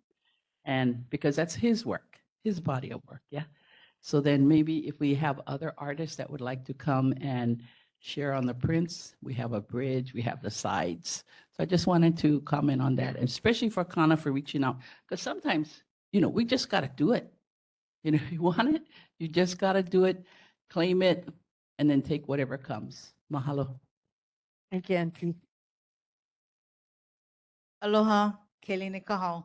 Do we have any city people in this house or online? Not today. No, And the only reason why I'm asking is, oh, so why not just get rid of the red tape, the thing up already? Let the Hawaiian people live their lives. I mean, like, for real, we need to go through permitting and retrograde with all this paperwork. Like, just let them go. It's Hawaiian home. It's Kanaka Hale Homestead, Hawaiian Homestead. Let it go. Like, why do we need so much red tape? Nobody got hurt. Nobody got hurt. Everybody was proud of where they stayed. They went learn something tonight. A lot of us. Well, I knew, but you know why? I'm Kahanu. That's my name. She actually was a Keawe. Kuhio is my uncle. You know what I mean? I come from both sides. Just let the thing go. Let these beautiful people, Hawaiians that live. I live in Wakanui Avenue. And my tutu was the first one, Wakanui Avenue. And that's the one you coming over the hill, black rocks on the side. That's the one. Just let it go, city and county. Cut the red tape, let them go. Ahoyo. Thank you, Keline. I got Johnny May online. Go ahead, Johnny May. Thank you, Chair Johnny May Perry. When we moved into the homestead, we all committed to follow city laws, state laws. That was part of the condition on the HHN lease. And we should abide by that. Yeah, we don't all agree with Western ways. But you know, a lot of people did not continue the Hawaiian culture by giving their kids Hawaiian names. There are a lot of things that we did not do. So we need to take responsibility of what we should be doing and not, you know, and then like New Year's, is that not Hawaiian celebration? You know, we bash the Western ways, but yet we celebrate them. Now we need to make up our minds, which is it? You know, what are you going to honor? And I agree that we need to perpetuate the Hawaiian culture as it should be. But my understanding, being on DHHL, we were all responsible to follow the rules of the city and the state. Like it or not, I'm sorry. Like it or not. Thank you. Thank you, Johnny May. Okay, you're gonna be the last comment so we can move forward we gotta move forward so that we can put a vote to this. Well, Dina, she can go first. Okay, aloha, Lena, Makaha resident, mahalo chair. Mahalo auntie, because for real, like if Wai'anae no step up and take back spaces and take back Kuleana, we're going to keep being broken. To the city, Nate, been there, done that with you. We got to make this easier for our people to be able to reclaim spaces so we can start our healing journey like Nani said. Jermaine, mahalo. We need more murals to speak, share our stories. So Brother Chris, get us some money so we can do these murals in our moku. Mahalo. Thank you. Go ahead, Dana. I just want to make a comment to the comment, which is no, okay, No, no comment. we're not. Can we educate? We're not gonna attack people that No, spoke. no Okay. attacking. Go it's ahead. Just educating that the Hawaii State Constitution, one of the conditions of the Constitution is the adoption of the Hawaiian Homes Act. And Hawaiian Homes operates at the same level as the state. It does not operate at a different level. Just so that we're clear on this, that Hawaiian Homes, to some extent, has its own sovereignty. Now, the relationship between the Hawaiian Homes and the city is that Hawaiian Home Commission or its manager could not manage the property correctly, could not put the monies into it at that time. Maybe it's time to revisit whether or not they have the monies to kind of manage the property, so we don't have to have this conversation. Hawaiians, it's about time that we recognize that we have a lot more kuleana, and our kuleana is to stand up and participate in the process. And as Johnny May is suggesting, yes, there are certain rules that come with being a part of a certain group. So we have to find our way to become separate from certain spaces in this time. Thank you, Dana. Appreciate that. Okay, so we're gonna go to, can I get a motion to support the mural? Make a motion to support the mural. Okay, can I get a second? I second. Okay, all those in favor? Aye. Any, one opposed to it? Any abstentions? Motion carries. Mahalo. Okay, so now we're moving forward with Auntie Blanche McMillan. She's going to share information. And so I just wanted for the record that I am not approving anything. This is information sharing. Auntie Blanche will be in contact with Chair Augustine with the Nanakuli Board. And when she presents before them, in whatever capacity she presents, then Chair Augustine and myself will kuka, and then we will, whatever we have to do, move forward. But at this time, it's information sharing. Yes. Okay? Yes. Go ahead, Auntie Blanche. My name is Blanche McMillan. I am the CEO and the founder of Hui Mahiai Aina, the homeless shelter in Waimanalo. But I am here to represent Wai'anae Nanakuli. I wanted to present this thing that I've been doing for 3 years, but finally I want to move forward with a place that I really admire, dedicated, and the Lord had told me it is time for me to walk forward to get this Aina. So what I had to do was to ask, and how can I do it? So the only way that I could do it was bring up a proposal. So this proposal that you see here, this kind of proposal, you need to walk the talk. Because if you come in with an empty-handed, you will not go forward. So the land that I'm talking about is in Nanakuli. The reason why I'm here in Wai'anae, I wanted Wai'anae to be involved in what I do for the people of Hawaii. And it's not only me, it's all of us that needs to be working together as one ohana. If we don't work together, we can't get ahead. Like you guys are grumbling about certain things, but I don't blame you folks. We like me, I do not ask permission. I'll do it. Because why? I had to show people who I was and what I can do. But you're going to hear a lot of complaint about neighbors. I've been through that. I've been condemned. But you know what? I never listened. I always listen to the Lord to guide me, to take me there, and to do it for the people. So that's what I did. And when I did that, it took me 6 months for my neighbors to love me for what I am doing today. Today, we make 6 years in the property in Waimanalo. Yes. And we are building 300 Actually, we're gonna start with 118, but my dream is 300. And we've been doing a lot of good things, but I would like to bring a man who is going to be with me on this project. And his name is Mark He, and he will tell you guys about the proposal, about the preliminary proposal, what we want to do in Nanakuli, so that you guys will understand where I come from and what I do. Yes. Yeah. Come on, Mark. So I just want everybody to know that property is the Holy Hill of Zion Full Gospel adjacent property that's now empty, the lot, and it sits on the canal right across Wai'anae Coast Comprehensive Health Center. It actually falls in the line of District 44. Mahalo. Thank you for having me, Auntie Blanche, and the Wai'anae community. And the Wai'anae community, mahalo.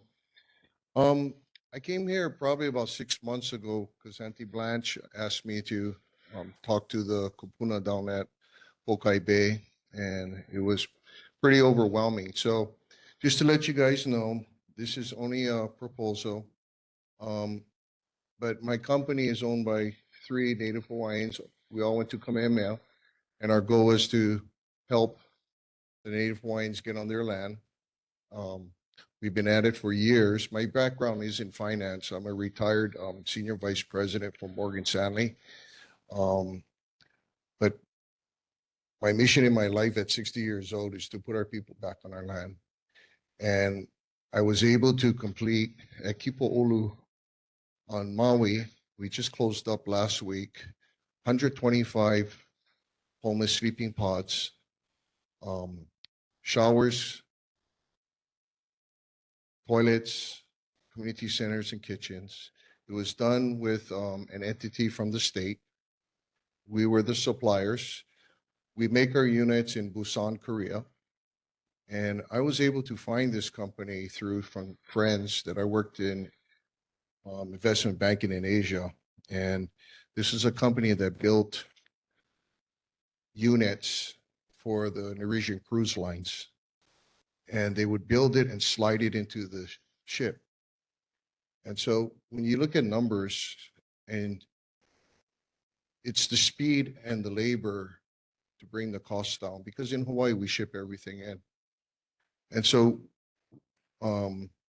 we put in a bid. We were asked to put in a bid.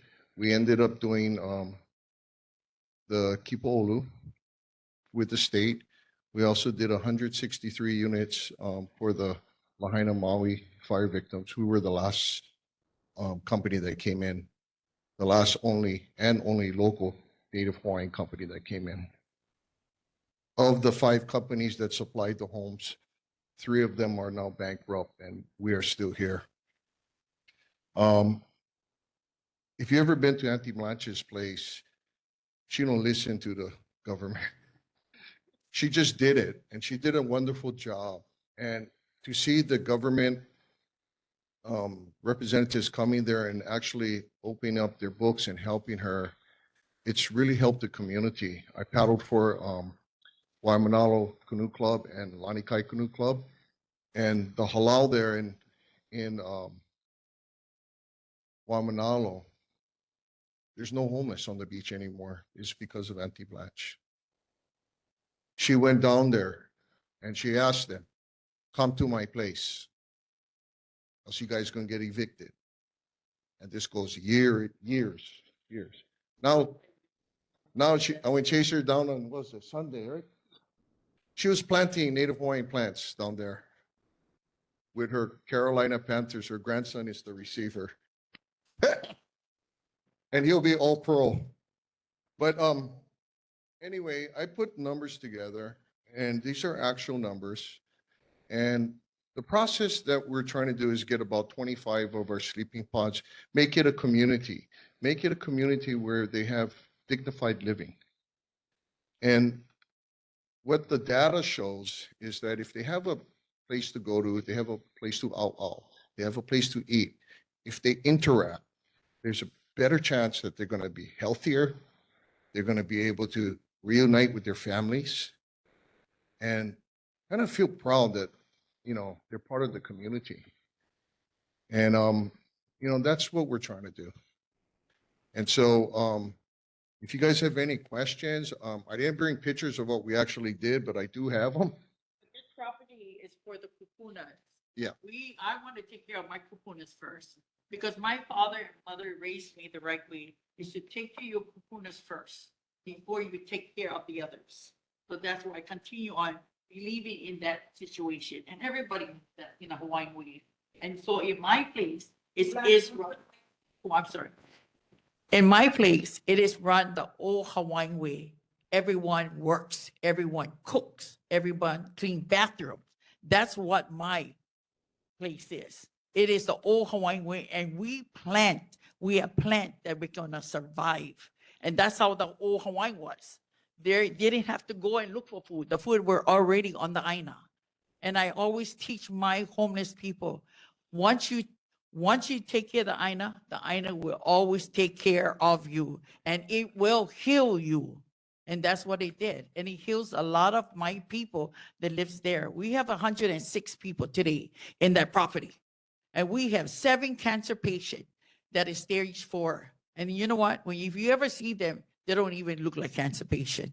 They're so hot-headed, they run around, they go crazy. And then we have 26 children. And that's what it's all about. This is what you guys all need to see to a homeless shelter.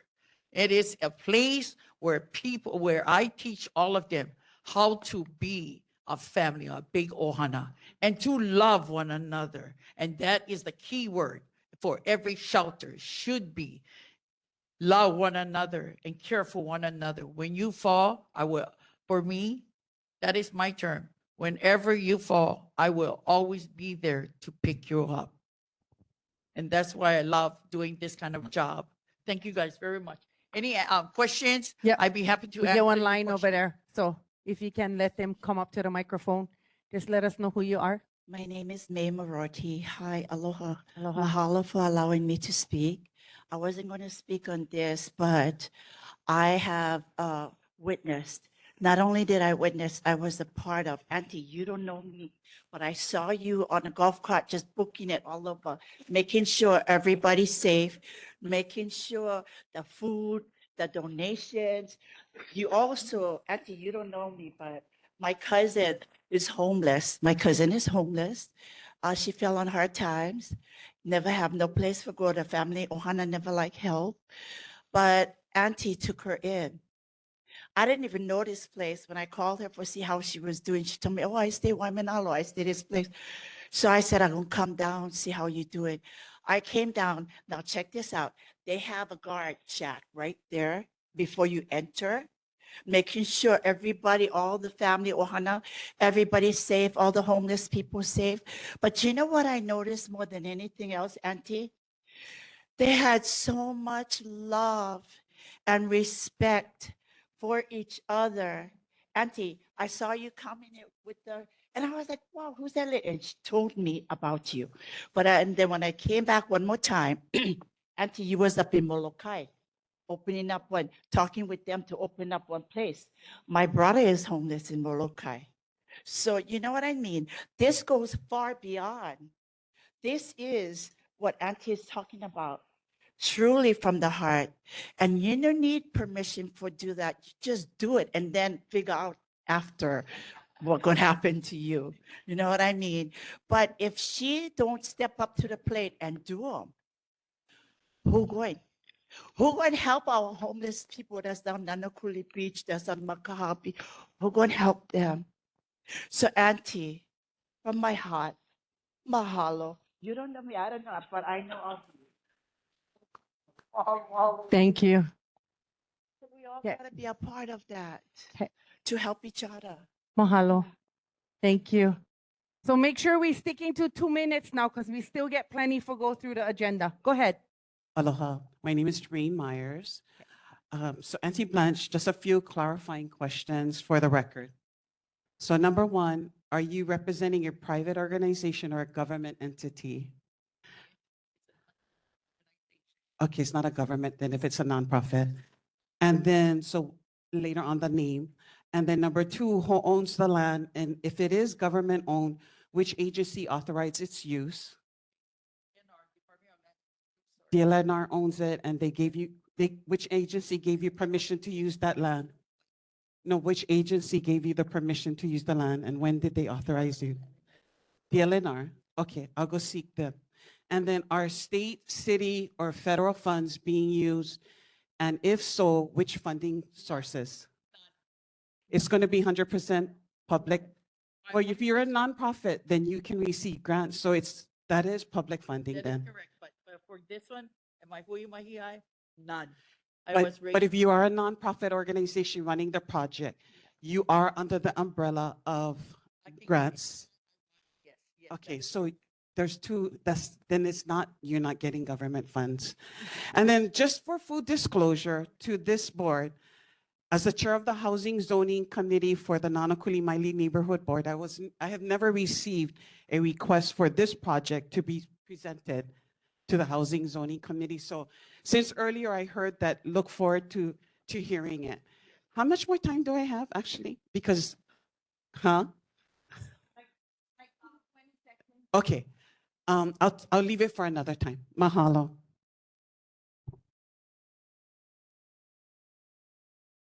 I only have a few Keline Kahau. Queen, sorry. I think I was like about 26 when I met the Kahale Vice.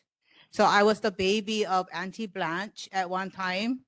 And she said, just do it, we'll figure it out. So I've been hearing that and I'm like 5'2" right now, 52.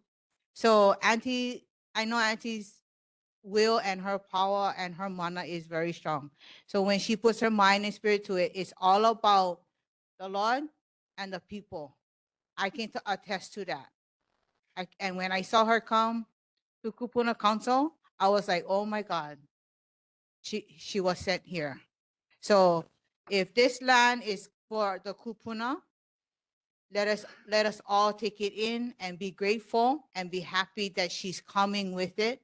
And let's try and unite, you know the word unite, come together, you know, kako'o, and work together because I do have a nonprofit and we boots on the ground and we get choked nonprofits, get plenty money, but no more nothing for sure for the kupuna, the keiki, and the makua.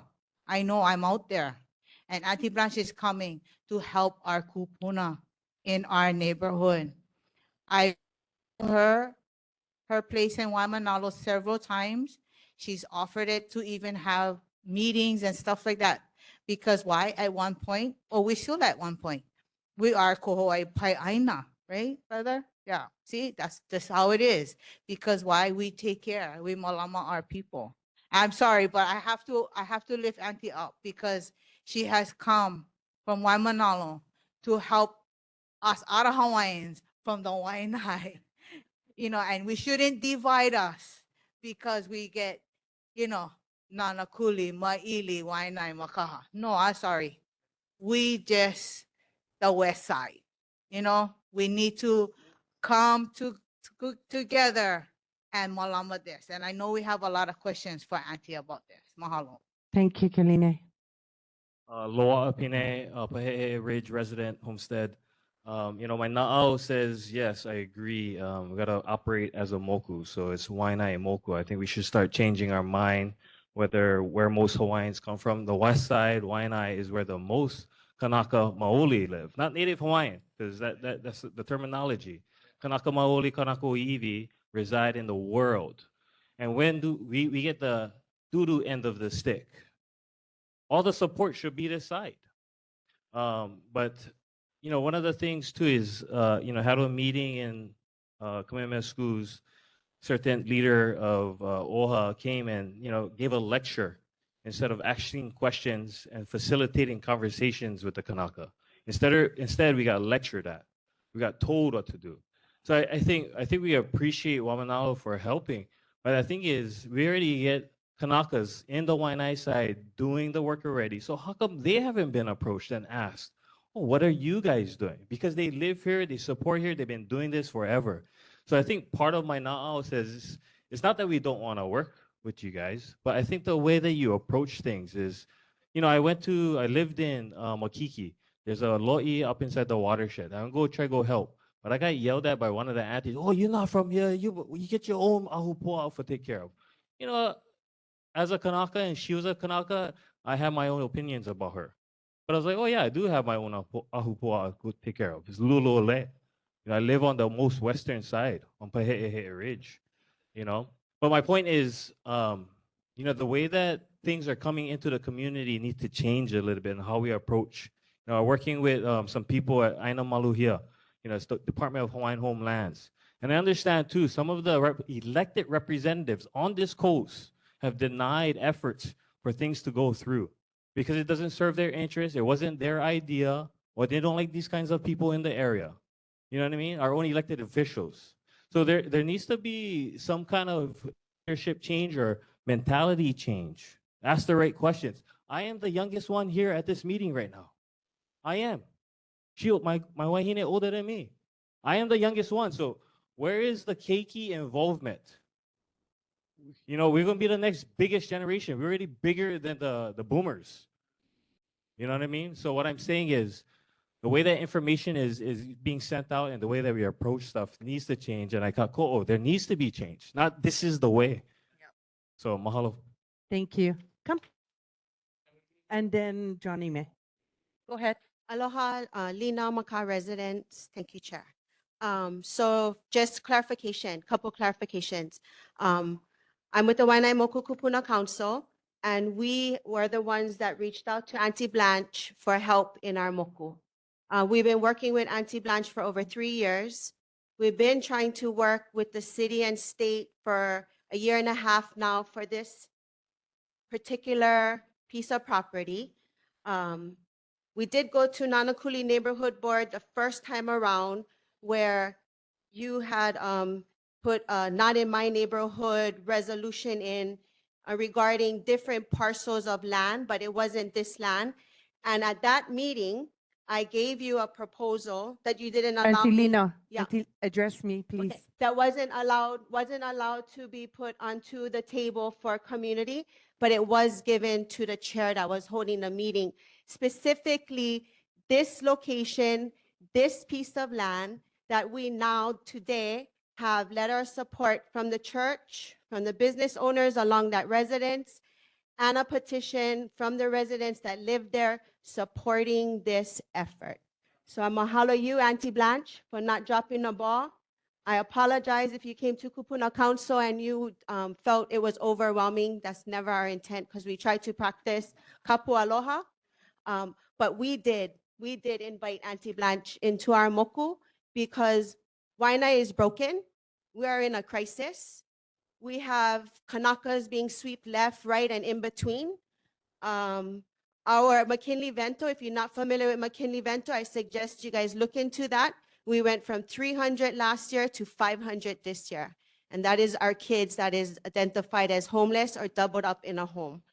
So if that doesn't tell you that we're in a crisis just with the kids from 300 to 500, I don't know what it is. And you're absolutely right.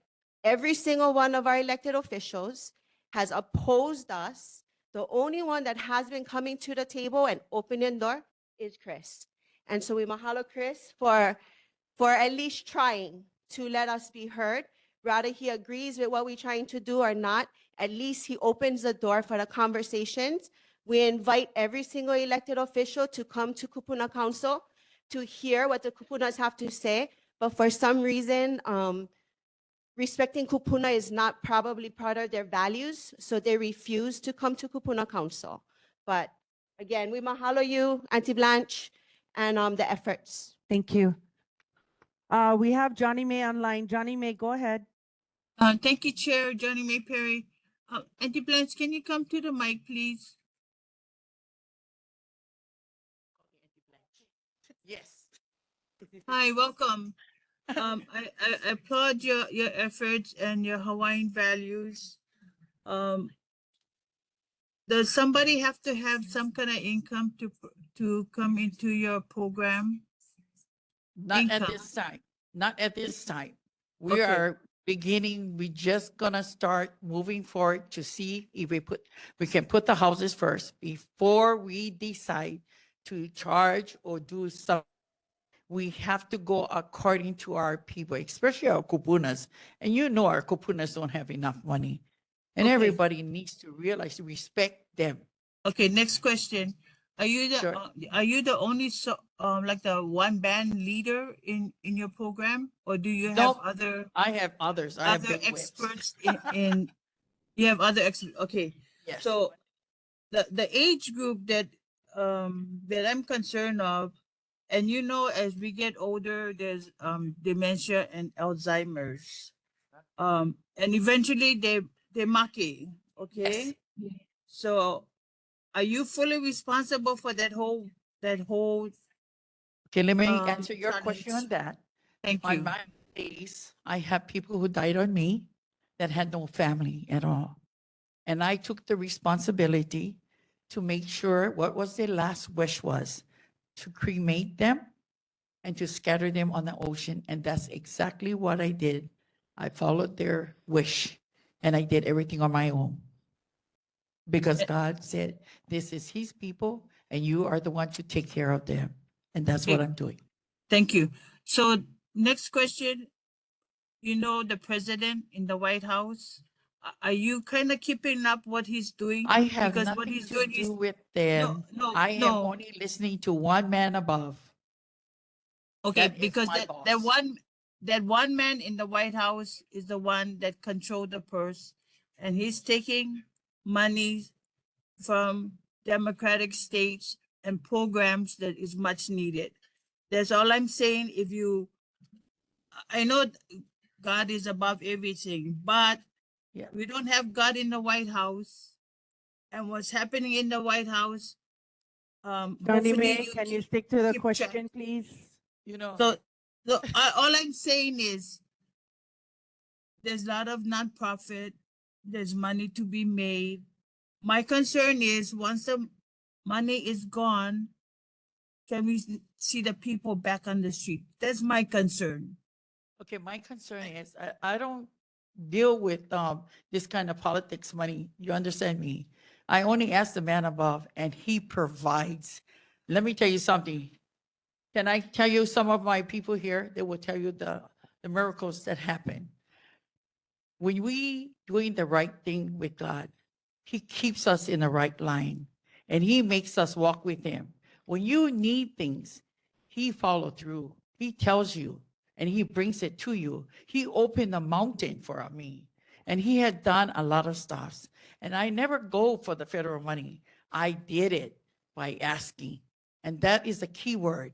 People out there, rich people is out there waiting for us. And I went and I reached out. Let me tell you guys something. This is what Auntie does. I go out and I reach for the rich people. And when they see me, they ask me, what do you need? And how much do you want? But I don't ask I don't tell them the amount. It's from the heart. It's not what I want. It's what they can give me from their heart that can give to the people of Hawaii. This is how I work. A lot of rich people is waiting for us to ask, but they're never ever in Hawaii. In Hawaiians, never asked the question and never ever walked it and asked the permission to help. You see, this is what it is. You know, since God has giving me all the strength, let me tell you something. When I walk it, it is because of one purpose. It's because of his people. When people is talking and they say cannot move forward, let me tell you something. I block them.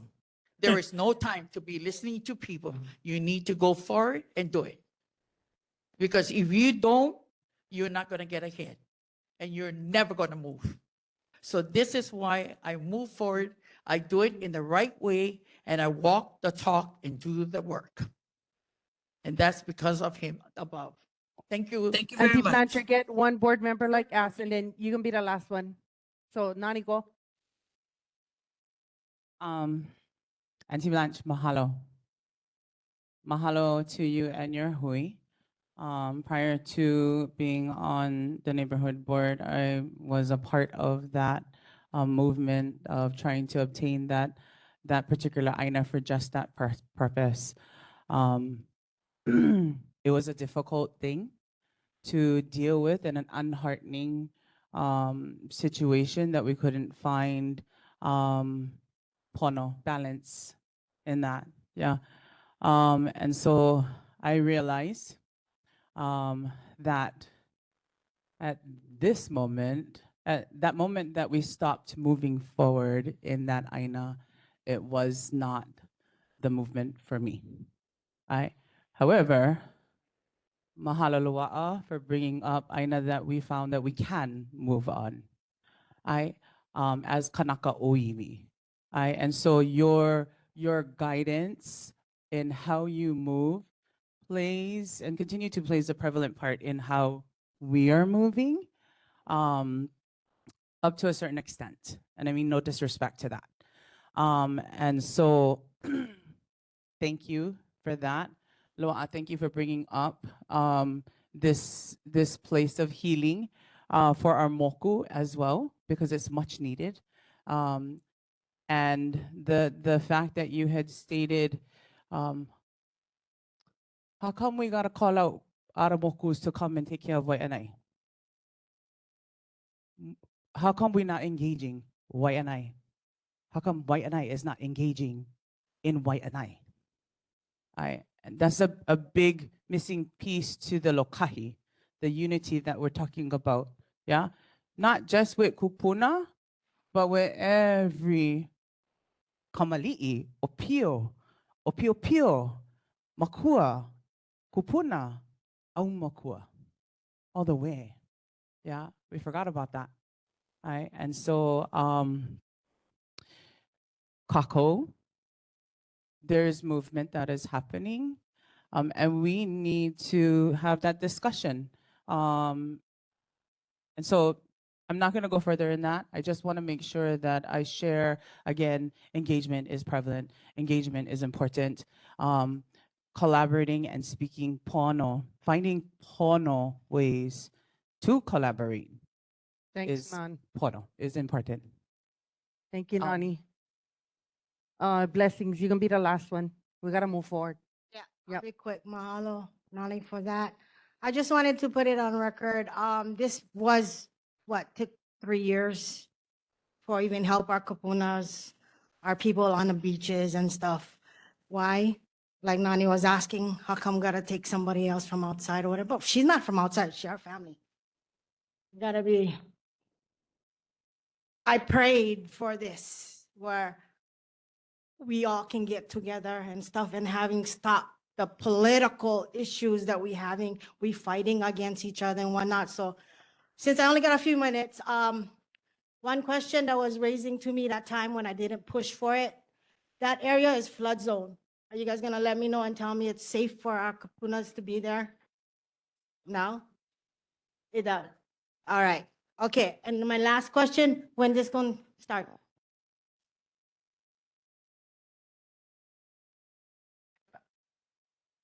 Yep. Okay. Thank you. Thank you, Auntie Blanche. Thank you, Auntie Blanche, for sharing this information. We really appreciate it. So looking forward to you going to Nanakuli board. Don't forget to email Malia so she can engage Jermaine. Okay, mahalo. Thank you very much. Awesome. Oh.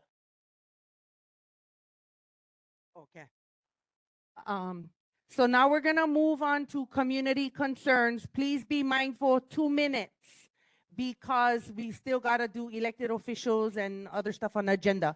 So come forward. Yep. Thank you, Chair. I want to clarify that at our committee, when someone came there that spoke earlier, it was a resolution on the agenda to speak about yes in my backyard, all the projects that we said yes to in our backyard. Another thing I want to point out is our legislatures, we had a 20-year incumbent with this problem. And then in your district in Wai'anae, you had long-time incumbent, 8 years in your district as your representative. So the new elected officials have been only in office 1 year. My concern is that there is this mentality. So it's what I learned in my Christian philosophy. And so I will share with you.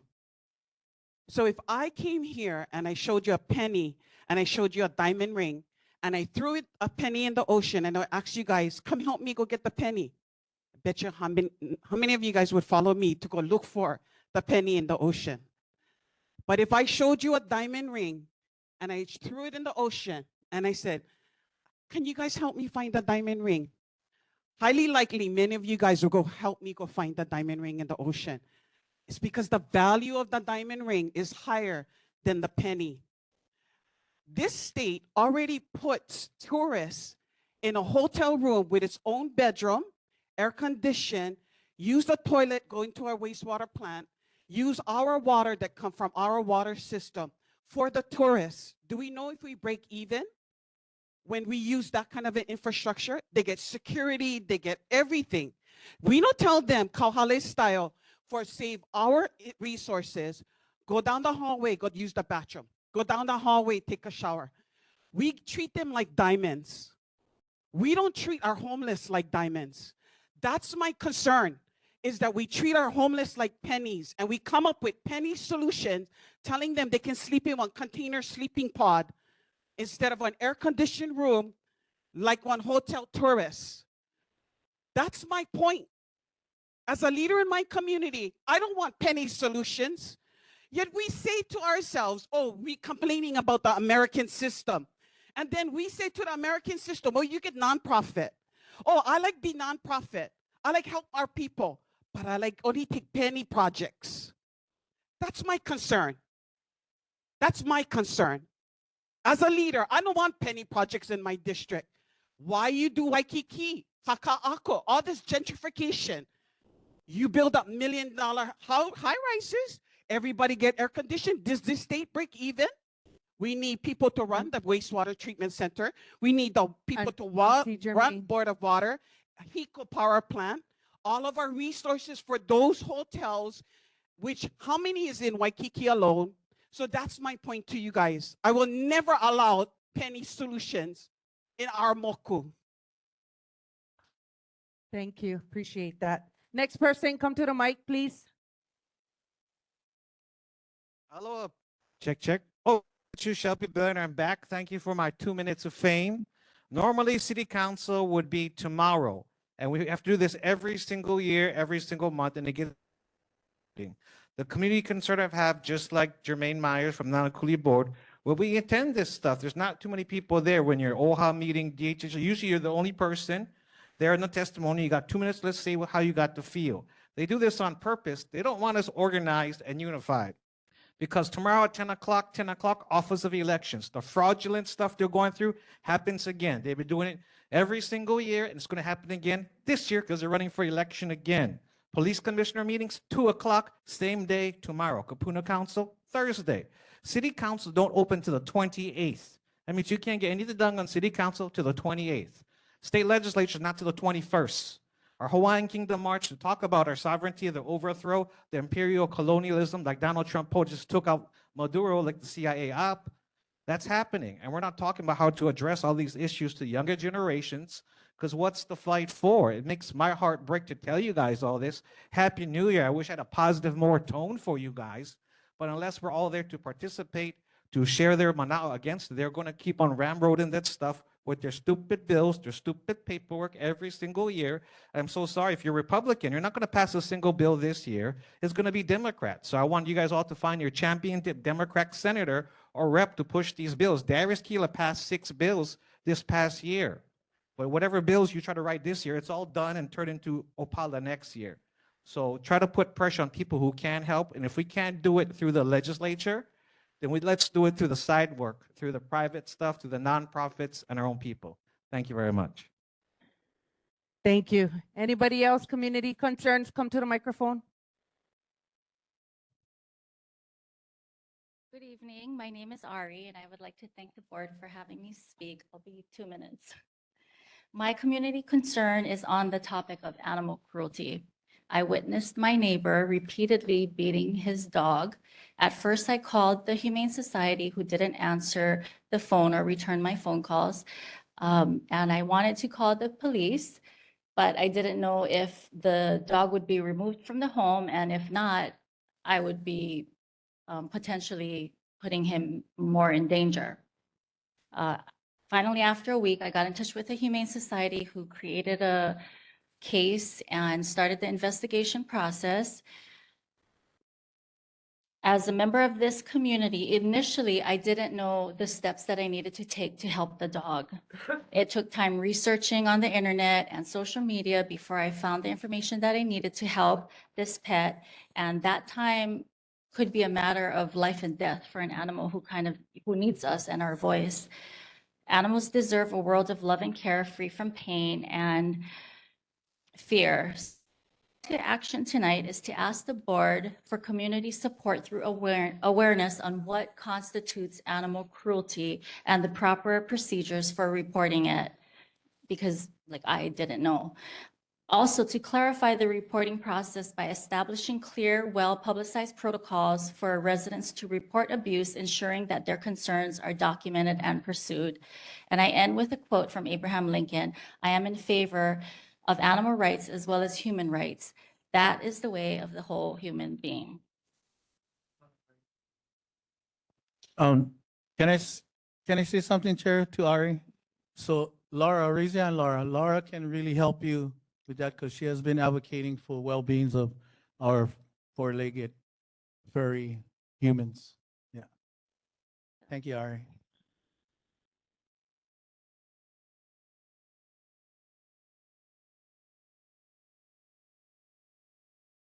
Okay, thank you.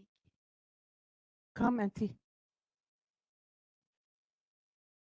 Aloha. Okay. I am also here support of Bill number HB 698. It was presented to the legislature, but the bill title is relating to cruelty to animals. I have rescued so many animals on the leeward side, from up by the electric park up there and then all the way down. So my heart goes out to the animals that are being abused, being thrown away, being beaten up. So I'm here in support of this bill. But this bill, like I said, the title was relating to cruelty to animals. But the status, when it went to the legislature, the status now is engrossed. I'm not, at first, I never like, what? Engrossed? What is that engrossed? I never understand. But now, because I don't understand all this kind of stuff, but now it says engrossed means dead. So it's dead. So instead of us helping the animals, because we are the voices for the animals, they cannot talk. They cannot scream and ask for help. The only thing is they can cry when they're getting beaten up. But unless somebody call and report that they are being beaten and possibly killed, then nobody's going to do anything about it. And the Hawaiian Humane Society took 1 week after a call to come out. The animal already abused, already beaten, already dead, may possibly.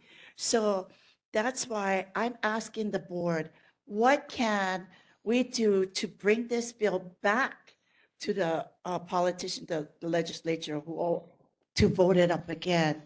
I don't know. But Pizza right there. We get our representative, Chris Morialka. That's the one right there. okay, he talked to me after. Okay, is my 2 minutes up? Yeah. Okay. Yes. Mahalo, sweet. Thank you. Chair, I get on concern. Go ahead.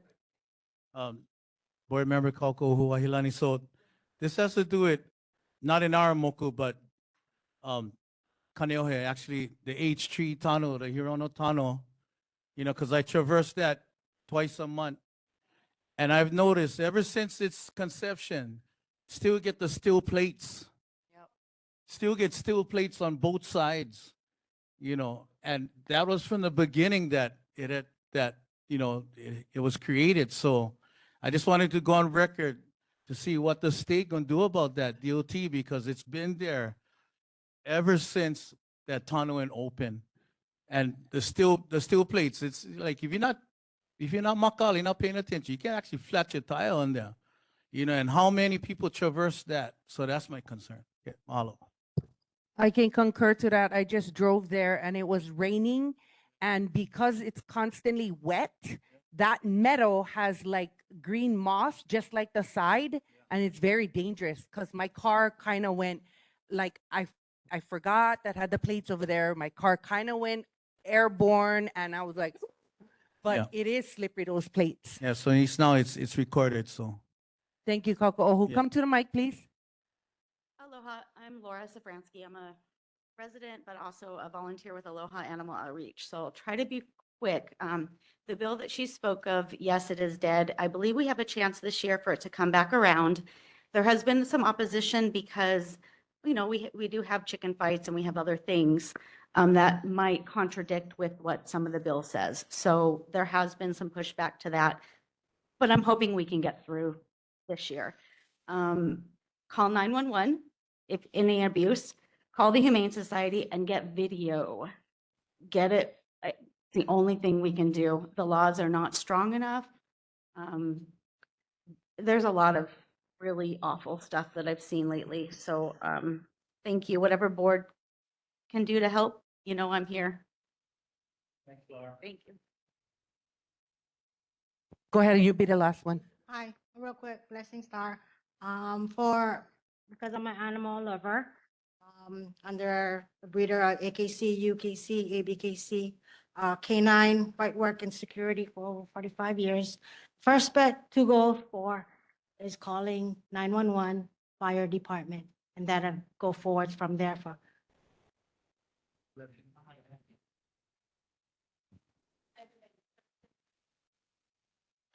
Honestly, I say call everybody because it's a recorded line and it gets documented.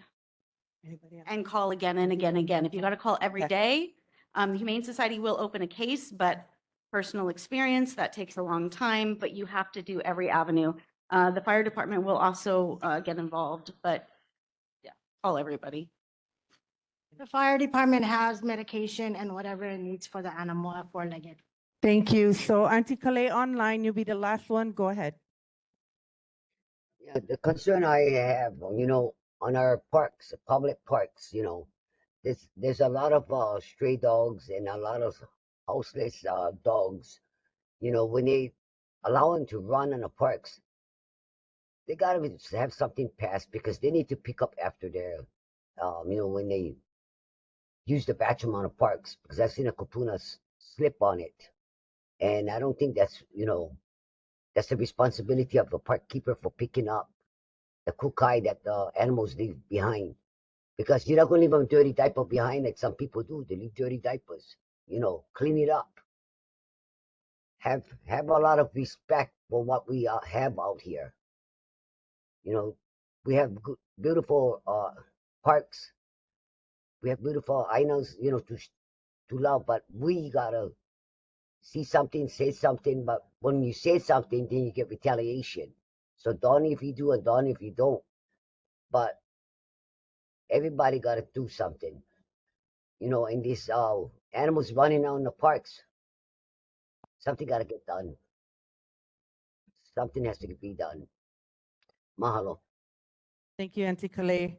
So we're going to move on the agenda. We're going to do elected officials and State Department reports. We're only going to let the elected officials and the State Departments do their reports. Q&A going to be taken offline because we need to get through the agenda. So the first one's going to be Mayor Blangiardi's representative, Donna Puna.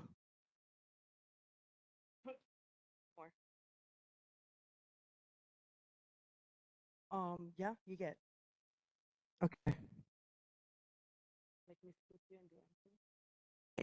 He's going to give the report for Don. So we're going to move on to Andrew until he pulls that up. So we have Kika here to Penny to report for Councilwoman Tupola. Aloha and good evening, Chair and board members. Again, Kiko Tepeni reporting here for Councilmember Tupola. I would like just to excuse her absence. She will be returning back to Hawaii on Thursday. She's kids right. I just wanted to give a report on our upcoming cleanup. We have 4 cleanups. It's 4 quarterly cleanups that the city allows us to do. So these are community cleanups, and then the next one that we have is February 7th, which will be at Lahi Lahi Beach Park. We'll be doing the beach park, the whole entire beach park, along with the Mauna. So we'll be working with Malama Rising nonprofit there. It will be from 8 a.m. to 12 p.m. And we have flyers here on the table just in case, and then there'll be flyers around in the community. The QR code you can scan just so we can get a number of people. But the cleanup is again February 7th, and we'll be doing all of Lahi Lahi as well as the Mauna. We would also like to thank Rep. Morioka's team. We'll be working alongside with them as well. Within the whole entire month of January, we're actually going to be doing outreach there, so getting and making sure we know everybody who's out there, and that the first thing that we're going to have is connect with their families first. We've noticed that a lot of the programs and outreaches may take a while, but what we've noticed is what works is that they get connected with their families. From last month, you guys asked for our cohort 7 for our R3, but we did not get all of the data yet. It's still being collected as we are partnering with a lot of our outreach programs, so they have to give us back their data from what they have been working with and who's been housed. So we'll have that next board meeting. Just to answer the question about the EMS that opened up in Ko'olina, it was opened up starting December 22nd. There's no EMS vehicles as in the vehicles that transport the people, but they have the SUVs for first responding. So if you call one of them, it's active and it's being used right now. Starting next year is when they'll possibly have the actual full vehicles to transport people.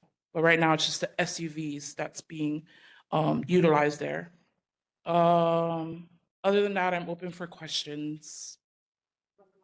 Oh, okay. Thank you for the time. Okay, so for Mayor Blangiardi, just said there was no report. So we're gonna move on to Governor Green's representative, Diamond. Go ahead, Diamond. Oh, there we go. Aloha, good evening. Chair, board, and community members. Diamond Badajos with DHHL here as Governor Josh Green's rep. Happy New Year. Nothing new to report, but I can also share that last month's concerns were relayed over to his office.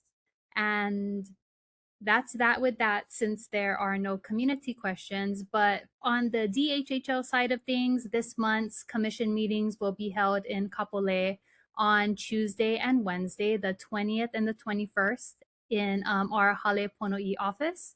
I did want to bring attention to 3 different points on our website.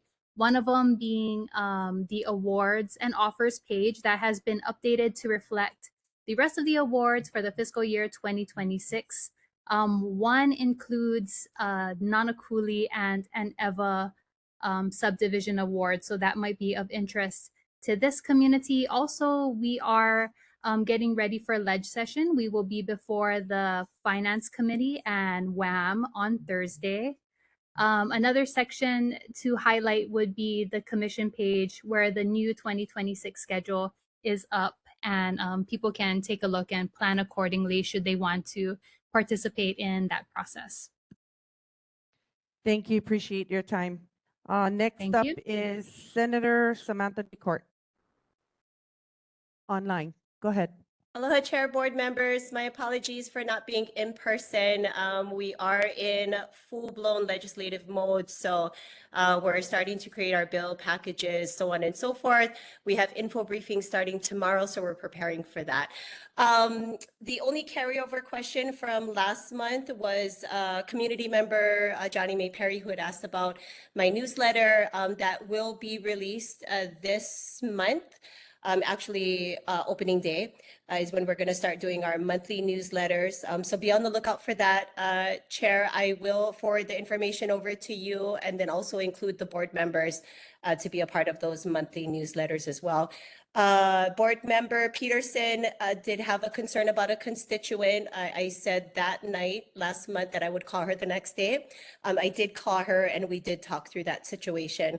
Other than that, that was the only carryover from last month. I do want to invite the community out to opening day, January 21st.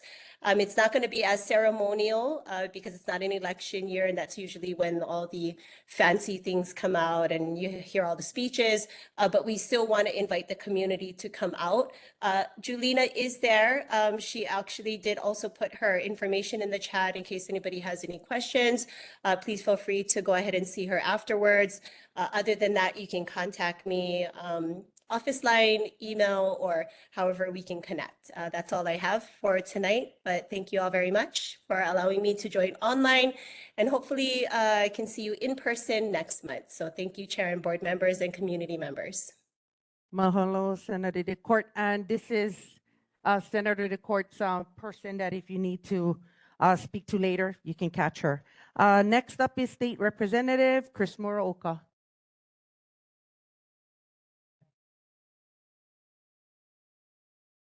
Hi, good evening, everybody. Thank you for being here. Just didn't get on repetitive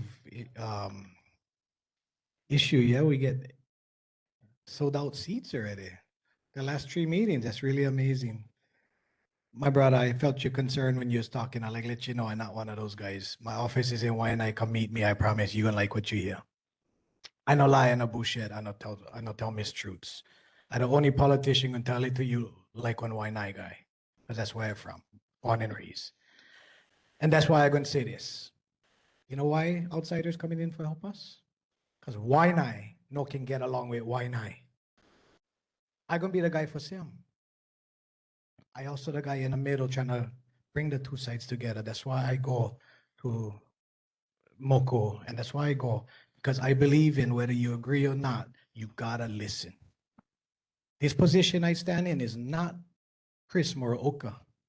This position I stand in is District 45, which means I need to listen to the input before I make a rational decision.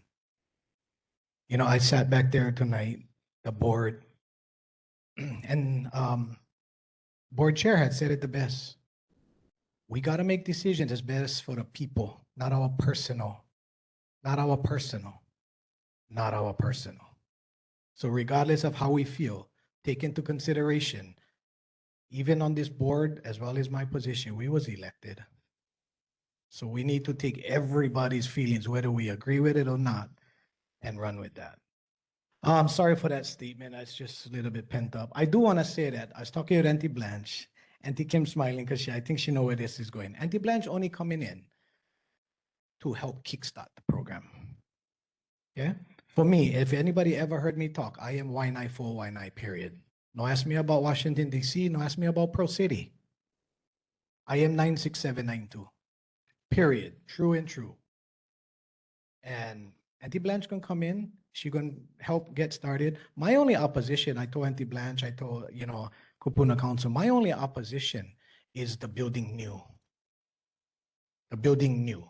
Because we get dilapidated facilities that cost less to upgrade and restart than it does to build new.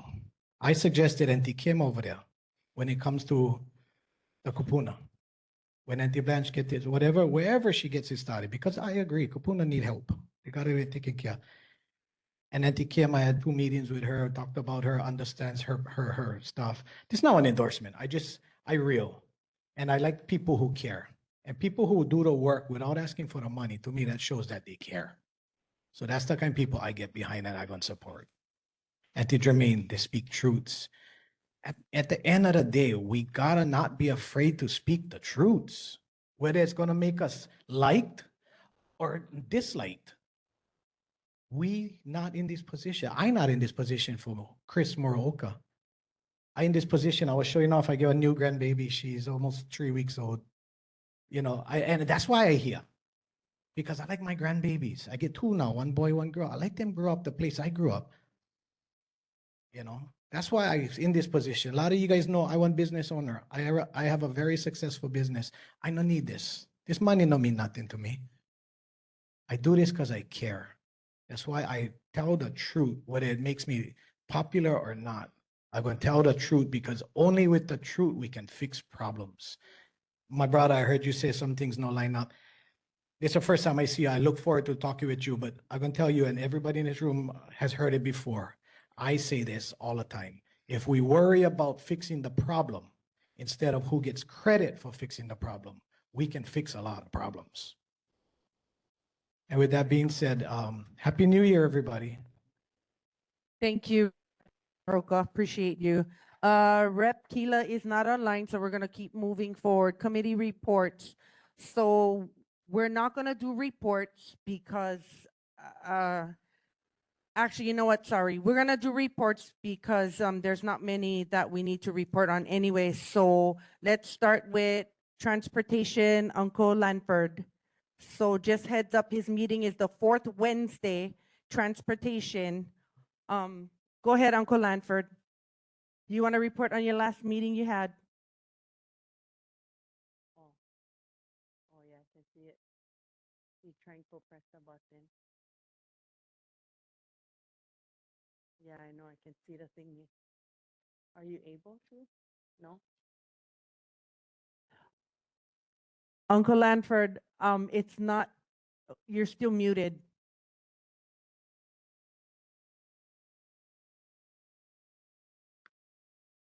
Okay, no worry, Uncle Lanford. We're gonna move on to the next people and then we're gonna hold you, okay? Till you figure that out. So next one is Business Economic Development Chair, Kimberly Hopu. Your microphone, your report on your 2 minutes. Our meeting went very well. I want to thank Uncle Richard for staying for a little while, but we had a great economics meeting. I want to mahalo my vice chair, Cross Makani Crowd, for showing up and showing well. We talk about the new economics coming into Wai'anae, and I think everybody here in the room is aware of that. And marketing, sales, creating new jobs here on the Wai'anae Coast. We got a lot of information from WEDC, because they are, here on the Wai'anae Coast, Joe Lapalio and his organization. So we're going to be meeting WEDC, Joe Lapalio, Wai'anae Economics Development Council. Yeah, so I mean, they've been around for a while, and I'm aware of them. I hope everybody is. If not, we can talk stories some more. So I'd like to invite you to our next meeting, which will be the fourth Tuesday of this month. Our meeting is from 7:30 to 8:30 for that. So please join us if you can. Bring your thoughts and ideas. Mahalo. Sorry, correction on the agenda. It's 7:30 to 8:30. It says 6 to 7:30. Apologies. Next, Uncle Lanford, go ahead now. Yeah. You get 2 minutes. Talk. Yeah, you can hear me now. Yes, sir. Okay. It's going to be at Maile Elementary or Maile Park, and it's the fourth Wednesday, and it's at 6:30 to 7:30.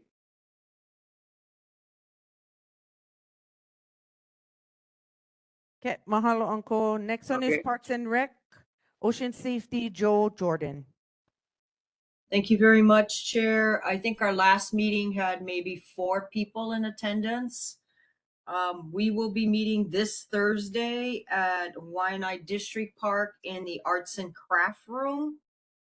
Starting next month, I'm not sure if we're going to continue to meet there because I'm waiting for the city parks to let us know what's going on with the multipurpose room because there's construction going on over there. But for this week, it is at the Arts and Craft Room at Wai'anae District Park. Okay, thank you, Joe. Education, Health, and Public Safety Chair, Mr. Endo. I didn't have a meeting in December just because of the holidays. And most of the schools have been busy with other things. I was supposed to have a meeting this month, but somehow my agenda didn't go through. So my next meeting is going to be February 10th at 6:30 at Wai'anae Assembly of God Church on Macau Valley Road. Thank you, Mr. Endo. And then Natural Resources, Waterland Chair Dina, to be determined. Still trying to get a site. I got to go through all this paperwork, red tape. And then Housing, Homelessness Chair Peterson. Hi, mahalo. So I unfortunately was not able to have a meeting for December. Our next meeting is actually next week, every second Sundays of the month, and located over at Pokaibe near the women's restroom, from 5 to 6:30. Ay, mahalo. Thank you, Chair Peterson. And 9.7 should have been Hawaiian Affairs, which is Chair Kaukaohu Vahilani. And so that one too, waiting for a space. And Jeff is, yeah, on the permit. So I talked to Jay. Jay. Are you still interested in meeting at Yeah, up at Kaponi Park? Kaponi Park, yeah. We put in the request. We're still waiting to hear back for the permit approval. I'll double check on it for you first thing tomorrow. Thanks, JJ. okay, thank you. And then announcement. So regular board meeting Tuesday, February 3rd here at the Wai'anae Library, 6:30. And then legislative session, like everyone's been saying, is Wednesday, January 21st at the Hawaii State Capitol. And then Department of Planning and Permitting public hearing, reconsideration of the conditional use permit, which is also known as the CUP minor for Kamananui project on Monday, January 12, 2026 at 10 a.m. And so I am writing a testimony on behalf of our board in still strong opposition, as we took the position before that we were in opposition.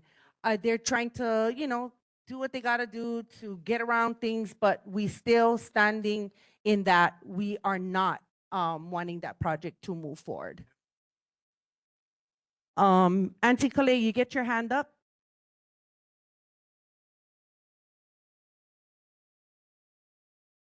Kale Salcido. If you're talking, you're muted. Okay, Yeah. go ahead. No, I'm just going to put my hand down. I'm still listening. I was moving the buttons around. Mahalo. Okay, thank you. And so, yes. Wakili Kwakamai. Babe, you know that last part that you just said, I'm sure I agree with you, but what are we in opposition to? That's the gondola. They still, the Ka'ala, they're still, well, it's called Kamananui Project, but most of us know them as the gondola. I knew I agreed with you. I'm still in strong opposition because they still not recognizing the things that we've said, what was our concerns in regards to Aina, water, like where you gonna get the water, like there's a lot of stuff, and so I'm gonna write a testimony. I actually started already in opposition to even their new adding on. Do we know when that's coming up before any permitting or the council? January 12 is their meeting at 10 a.m. with Who's that, DPP. City council meeting? DPP. I'm almost certain that it is. I got. Okay, I'm sure I can get it from you. Yes, I will email you. Okay, and then just because I'm here, if you didn't already have it as part of your announcement, Patty Teruya Kahanamoku is organizing the Prince Kuhio Day celebration at Kalanianaole Beach Park, March 21st. So if there's anybody that's interested, contact her directly or your neighborhood board. Hopefully, we're doing things as a board. But then, I think the homestead is, but I'm going to be with the Hawaiian Civic Club. Okay, I'll get with the board because okay, we can talk about that then. Thank you. Okay, appreciate that. And so with that being said, Auntie Kapua, she was saying Patty Turia's, this event's been going on for several years in regards to the Prince Kuhio Kalanianaole, March 21st, big event on the west side. And so even business owners, if you want to go have a booth, just contact Patty, or you can email me and I'll give you her email contact. Okay? Okay, so the DPP, it's a public meeting in person and remote meeting at Mission Memorial Auditorium, 550 South King Street, 96813. Once again, 10 o'clock Monday, January 12th, in person and remote meeting at Mission Memorial Auditorium, 550 South King Street, Honolulu, Hawaii. And if you've never been there before, I'm not sure if they're still have construction, but you have to go behind the building in the front to go into from in between where the two buildings meet. Because they have, last time they had construction gate around the whole thing. Yep, they had a big boom. I remember that. Okay. So with that being said, meeting adjourned.